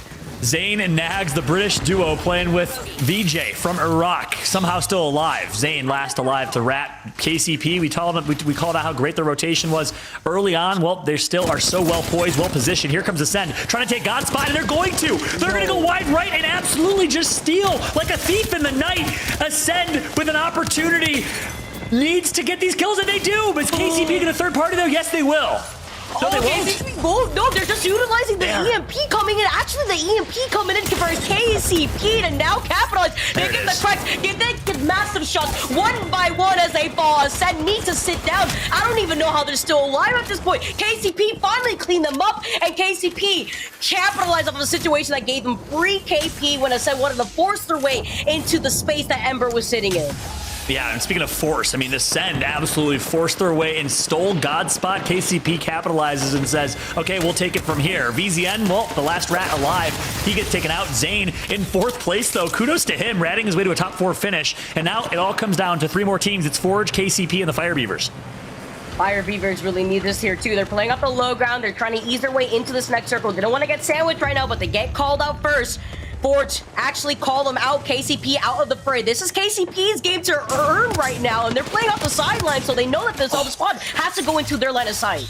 But they're in 3rd place. They got 2nd taken from them, I think, by VZN. So just now, it all comes down to this. VZN takes 2nd, but if KCP can get 2nd or 1st place, they will take 2nd. It's a race for 2nd place, as Ascend is already guaranteed the win. Jay Savage gets a knock on OJ Rain. He gets taken out. And just like that, KCP will just watch and guarantee themselves a 2nd place finish, unless Ro and Jay Savage can do something huge. They already have the advantage right now. The man advantage, the health advantage. KCP just need to capitalize. They're just going to move in, clean up the rest of whatever is left here from Forge. There's only so much you could do before KCP welcome game number 6 as the winners in their open arms, and they take the final game here in our EMEA region. And Rain Day asked, who do we need to look out for? Who's going to go big and who's going to perform in Game 6? And I said the Kansas City Pioneers. That is why. They clutch up when it matters the most. Game 6 almost lost 6th or second place, to VZN. But they said, nuh-uh, watch this. They'll take 1st place and close out the day with a 2nd place finish. Kudos to KCP. Unmuted there. That was my fault. Can't throw production there. You know, I don't want to interrupt you guys while you're casting. We could have a 3-way chat, but you know, we'll leave you guys to it. Fantastic in-game call, and I think a great showcase too. I did ask you that question, KCP. Who's going to take 2nd? Who's going to step it up? This was kind of their day to be on showcase, to be highlighted, and they certainly finished strong. Vicky, I mean, that was the type of performance that we expected from them to start things out, and they certainly gave us a treat in Game 6. Yeah, they called out that spot from the very beginning. They held that spot alongside Ember for the longest time. The only difference was right there was that Ascend, instead of focusing down on the left side where KCP was situated in, they focused exactly on where Ember was, because that's the more desirable position. The rocks to their back ensures that no other squad was going to come in 3rd party if they fully send it onto that team. They just didn't finish that fight as cleanly as they wanted to, but they knew they had no other choice because they needed to fight for that spot. And one other point on that too, Rain Day, it was actually Crypto that made all the difference. I mean, Ascend had that intel as to where Ember was, where KCP was, because they had the Crypto drone and they got the information that said, well, this might be an easy place to take, a God spot to take. So again, Crypto showcasing his potential here as KCP wins with Crypto. Ascend gets 4th place with Crypto. Yeah, and it's actually just the fact that they brought in that Crypto. This is the team, the KCP, they actually, Max Strafe and Dell and Aski have played with Crypto actually predominantly when they were in the EMEA Pro League, and they've kind of switched up here and not necessarily maybe committed to it yet, but after seeing Ascend's performance, especially in those late games, it's Ascend EMPing to take down Ember, but then it's the EMP coming in from KCP to take down Ascend, and maybe that's all that this lobby needs. One more Crypto, one more team getting aggressive. And again, Ascend also finding themselves in the top 3, top 4. They'll certainly grace over 100 points, I feel. They will certainly win the day, but it was all Pioneers to start off and some early fighting here. You guys got hype about this one with Turkish Stars Fallout. Yeah, that's right. This is a huge 1v1. A lot to get hyped about. I mean, look at this. The 1v1 and the 3v3 extended and ended up being in a 1v1. It was Draconian in a 1v who actually had the disadvantage and was ended up able to take that win. A fun fight to watch, and this is that moment where Draconian does the damage, ends up running with his tail between his legs, but turns and embarrasses YOLO, Aimbot in the 1v1 right there. But I want to point out this right here, Vicky. You said it well. KCP rotates early against Godspot, but it was also the fact that they got a charge rifle in the hands of Strafey that said, you know what? Let's rotate fast and just collect an easy purple Evo shield because you have the charge rifle in hand. So that's a wise decision to know what's in your pack and what's in your inventory and change your playstyle accordingly. Yeah, exactly, and adapt around what your weapon loadout is so that way you know how you should be playing in that positioning. So that's really smart for you to point out right there too, Follow, because that allowed them to not only hold that position and not feel like they were starving for the loot. They were starving because they didn't have the Loba, so they were probably starving on ammunition since they weren't fighting as much, but they had enough of that sniper ammo to at least boost up the Evo shields before we saw right here send it onto Ember, and then they got third-partied by KCP at the very end. I just love the way that they took this fight on, and again, getting aggressive before top 5 is the one thing that has hurt them, and you can see that EMP coming in from KCP. That was what put them into the danger zone. Finally, not winning a game. I'm sure the rest of the lobby was pretty happy about that, as Vicky was just dismayed. She went off and she said, I don't even want to talk about it anymore. I can't believe it. I thought they were going 5 out of 6, but just a great showcase there. Also, big shout out to Ford Gang, Phoenix and them. They actually did a pretty decent job. Jay Savage and Rowe kind of taking the initiative there, claiming second place. Obviously, that results in being the first team to fight, so it was an easy run for the finish with Pioneers, but it'd still be a decent result to bump them up from 13th to something we'll await in a moment as we take a look at our standings for our final game. 20 points for the Pioneers. BZN rounds out top 4 with 8 points. Fire Beavers and Forge in the mix and Ascend. Even though they didn't win, still claiming a top 5 finish. What a day from them, John. Yeah, and that 8-point game will guarantee them 100 points, a triple-digit day for Ascend. I mean, that is a massive, massive showing from the Portuguese plus the Polish sensation in Lufka. As we take a look at the second page here, and the teams that you don't necessarily see, well, Rain Day, Gaming Gladiators, once again, not a good showing. So consistency was the big question mark for them, and they certainly didn't stay consistent today in day number 5. And I think that's what I kind of want to propose as the storyline for Gaming Gladiators. Can they mentally get it together so that they find a way to bounce back on those tough days? Because that's what's hurt them at LAN. Having these pop-off moments, but having them too late. Maybe after they've gone into the losers bracket of the finals and they've got to go make this crazy run and play 2 times in the day instead of just making it into the winners, waiting for the losers bracket to finish off and being in that grand final, whether it's in Raleigh, whether it's in Sweden, wherever we've been. These have been the things that they haven't had a chance to get over. And look at that, finishing last in the day alongside Scars. You really have to be disappointed if you are a fan, as many people are in EMEA, maybe one of our most popular teams, Gaming Gladiators. But listen, if Hardeki and Artico and Leogri have the talent and they just put it together, they will be one of the best teams still. I truly do hope that they bounce back, because love those guys and they definitely have proven themselves. But just on the top, John, it's all said, baby. It is. And here's the crazy thing. Well, this is the overall standings. Alliance down 4th, but keep in mind, everyone in Group B has 1 less day of play, I believe, than everyone in Group A. So A is on top. It's going to be Ascend retaking their first place spot. What was so interesting about the series standings, though, Evan, was the top 3 teams. It was really a super top-heavy scenario, much like, again, we're used to seeing in North America now, a very top-heavy day for EMEA. But Ascend and KCP take the top 2 spots. Aurora in 3rd overall right now. I'm not sure if we can flash that again. I would love to see just the series standings. Just think maybe a few more seconds to take a look at some of those top teams, because we mentioned like the conversation of who jumped up. Where did Ford jump up after getting that 3rd place finish as well? Overall on just today and not our regular season standings. So we'll see if we can bring that up. If not, I'm sure we'll check it out in just a little bit. Right now, we're going to the back page of our season. And even though Gaming Gladiators, not a great day today, they're still in a position to qualify, only sitting out 11th. Nightmare Esports, think they did a pretty good job today as well, getting some nice wins. V2, another team that stands out to me as a team that's put themselves within the possibility zone, only a few points away from being in that top 10.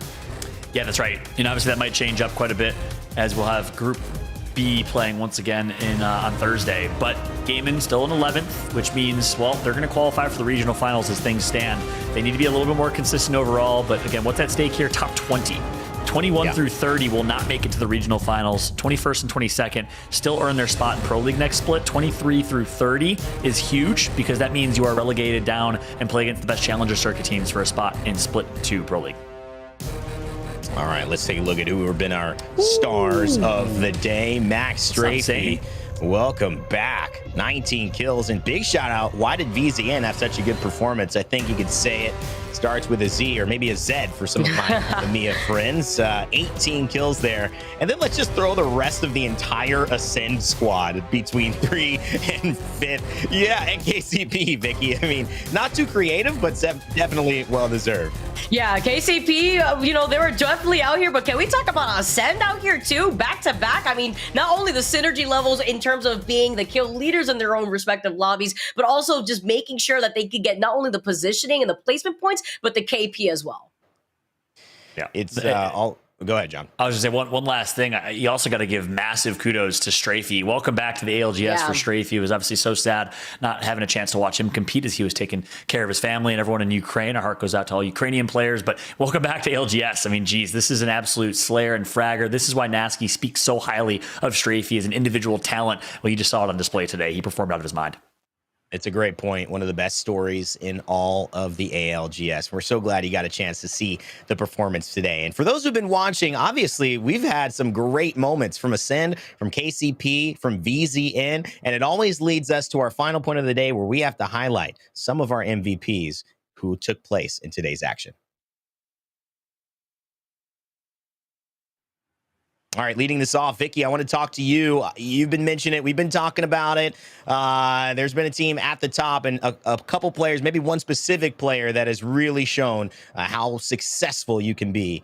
I want you to lead it off. Who's your MVP? Who are you thinking about today after their performance? He may not have been the heaviest fragger on the team, but the fact that he is IGL so that way he can help coordinate with the rest of the squad to get to that final game-winning position while also enabling the rest of his teammates to get the KP. I got to give my MVP to Kashira because Kashira was out here today. Not only did they secure so many dubs, 4 dubs in one day. We thought 3 was insane. We thought getting 90 points was insane. That was record-breaking. It was insane in its own respective regard. Yet they came in swinging even harder. Ascend had such a great day on Storm Point. They took game number 1 with 9 kills, game number 2 with 7 kills, and Kashira helped lead this team to victory, not only taking Godspot time and time again, but even making this call at the very end. Yes, did it cost them to get third party by KCP? Absolutely, but they had no other choice. There was only less than 10 seconds left before that circle was going to close into their backs, and they knew that if they didn't fight off the Ember, that another squad was going to try to contest them on the other side of that rock. So I got to give it to Kashira for leading this team to victory today.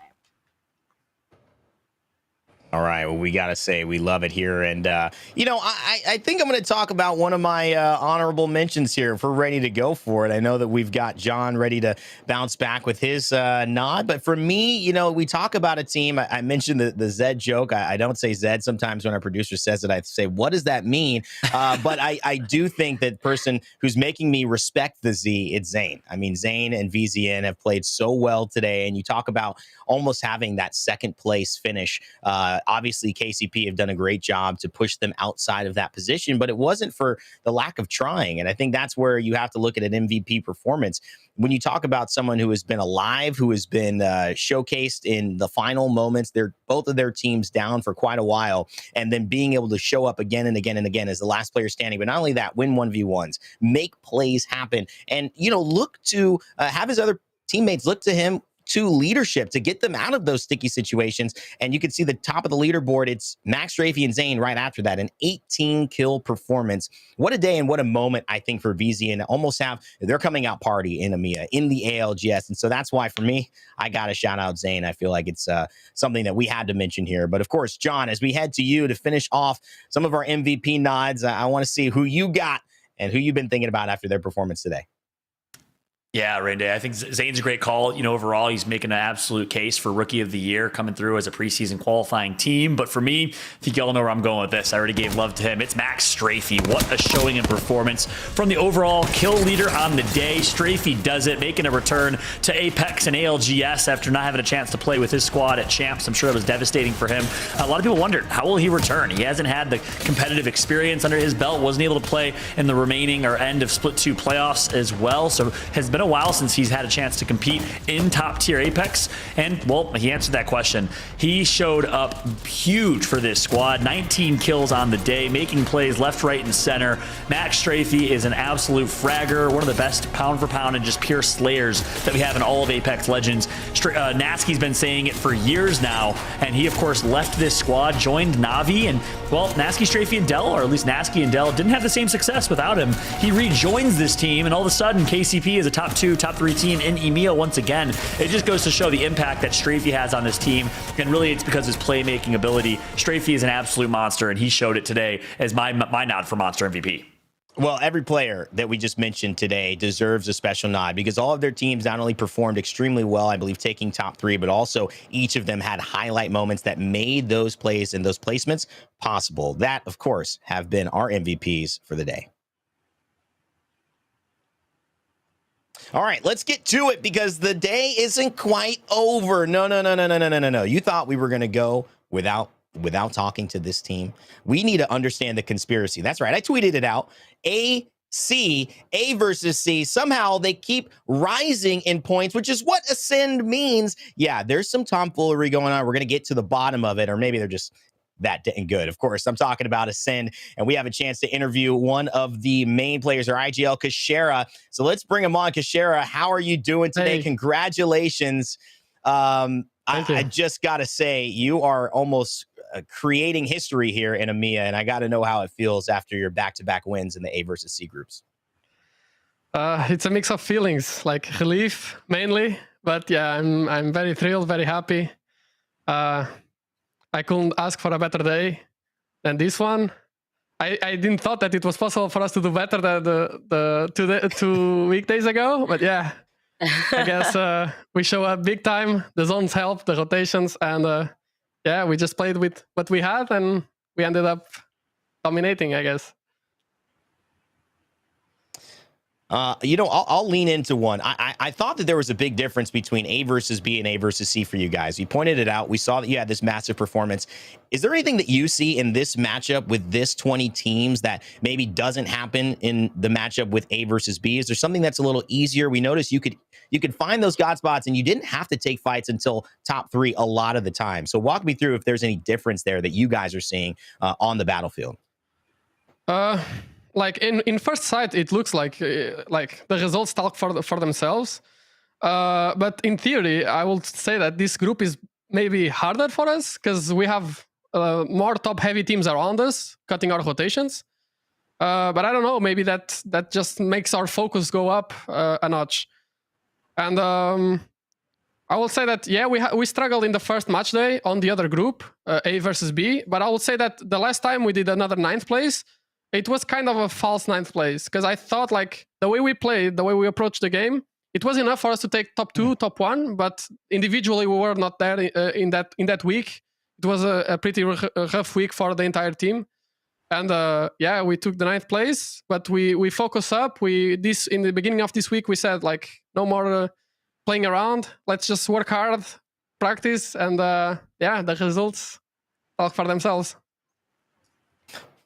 I'm really glad you bring that up because in the day that you got 9th overall, you guys still had really good pop-off performances minus what, 3 games alone were the 3 games that you guys just didn't do very well in. And in those 3 games, I think you guys got 19th, 18th, and then 17th. So you were on the very bottom end of the overall leaderboards. But in the games that you guys did well, you guys got top 4 throughout the other games. You just didn't get the KP necessary to make up for those loss of games.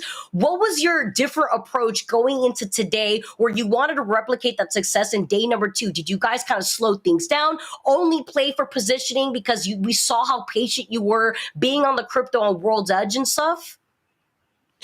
Yeah, like playing for position is mainly our play style. Like every time we can take the God spot or like a position that we know it's going to benefit us in the late game, we just do it unless we kind of have to play edge. And the approach is pretty much the same. I feel like the days were just like we weren't confident. Like we can feel in the team. Even the games that we did top 3, top 4, and we did like you said, we should have done top 2, top 1. It was like winning positions. We had more loot than the enemy teams. We had better position, and we kind of fumbled those games. And I feel like yeah, like individually we were not there. Like the lack was not there, and like it just creates a snowball effect of not being able to come back. And then yeah, like once you start from the back, you start doing things that you don't really need to. I feel like when we start like owning since the beginning, it's we just do whatever it's necessary. What is necessary? We don't do extra. We don't try to do extra stuff. And when you don't do extra stuff and you just do what you studied, what you prepared, like it's when things just come to fruition. But yeah, like the team is still kind of recent with Lufka. We still have a lot of things to improve on. We have like a year prepared of work and things that we want to achieve, and we're gonna try our best to show up the next weeks, because it's not over. Like even though we did great, it's still far away from being over. Man, I love that mentality. So well said, especially for someone whose second language is English, man. You're brilliantly said, I think, overall. Focus on the small things, focus on preparation. It's certainly not over yet. My question for you is, I'm sure you've seen the tweets, and I want to ask you, there's a lot of conversation out there, a lot of talk about top IGLs in the world, right? Hardeki, Hockey, Sweet Dreams, a lot of duos in the world, Skittle Cakes and Duplex and so many others. And very rarely is your name brought into that conversation. Do you have any words for those that maybe are sometimes sleeping on you as an IGL? Do you think you are one of the top IGLs in the world, one of the best duos in the world with post kill? All I want to say is that individually for me, I feel like I'm one of the best. And I will say that the other IGLs with the path that I took, the teams that I had, the issues that I had, like with the teams and the struggles that I've been through, I don't think that many will be able to replicate what I did in these past 2-3 years. And I just want to say that for the people, like for me, I feel like I'm one of the best, but for the people, I want you guys to feel that I'm one of the best when I win a LAN, like nothing else. If I don't win a LAN, if I'm not at the top on a LAN, like saying that I'm the best and not winning, that's nothing for me. Like it means nothing. I love it. But I know I have what it takes, and the team has what it takes. That's amazing, man. Dropping the mic right now. We love to see. Hopefully, you guys can end up on top. Kudos. Yeah. One last thing. Any words for your Portuguese fans, real quickly? Not for my Portuguese fans, but for in my Portuguese. dad. In Portuguese. Yeah. I just want to say, ainda vamos ao LAN. Sabes que o trabalho que tem sido estes últimos anos, e tu vais melhorar, e nós vamos os dois ainda festejar muitas vitórias no Apex e fora dele. Muito obrigado por tudo, e muito obrigado aos meus fãs e às pessoas que nos apoiam. Vocês sabem o carinho que eu tenho por todos vocês. Pode vir muita gente agora, podem vir todos falar, mas quem esteve aqui todos os dias é o pessoal português. Aqui, não tenho palavras. I don't have words. Like, that's it. I heard a lot of thank yous. I heard a LAN. I heard your Portuguese fans, and just for our English fans as well. What did you say there? LAN, I said that the LAN was for my dad. That 2 weeks he had a stroke. It's kind of pretty serious. He's still like in the hospital, and he's able to talk. He saw my final this day, and I told him, like, one thing that he asked me is that he wanted to come to LAN with me. So hopefully he can recover in time. And I said that we are still gonna celebrate a lot of victories together. And for my fans, I just thank them enough, because like I know that in these moments a lot of people come together to support us, but the true people that is always there for us in the bottom is the Portuguese fans. And I did a special thank you to them. So yeah, that was my words in English. Incredible. In Portuguese. Incredible stuff. Thank you so much, Kashira, and we certainly wish your dad a speedy recovery. And I'm sure today's result is inspiring, if not your words afterwards, and certainly inspired me. Sending all the best to you, all the best to your family, and yes, we hope to see you at LAN. If you keep playing like this, I guarantee we will. Have a great rest of your day, Kashira. Good luck to the rest of Ascend, and we'll see you in the upcoming matches.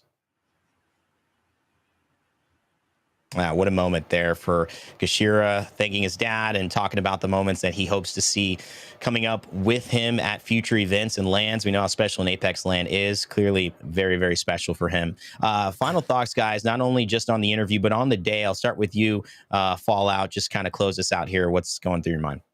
Yeah, I appreciate it. You know, first off, nothing but love and prayers to Kasher's dad, you know, Kasher's family. We had a chance to meet Kasher's mom and his girlfriend at LGS Champs, and hope we have a chance to meet his dad here in a couple months as well at the Split 1 playoffs. Based on how they're playing, something tells me, you know, we will. But wishing Kasher's dad a speedy recovery. My dad had a heart attack about 10 years ago.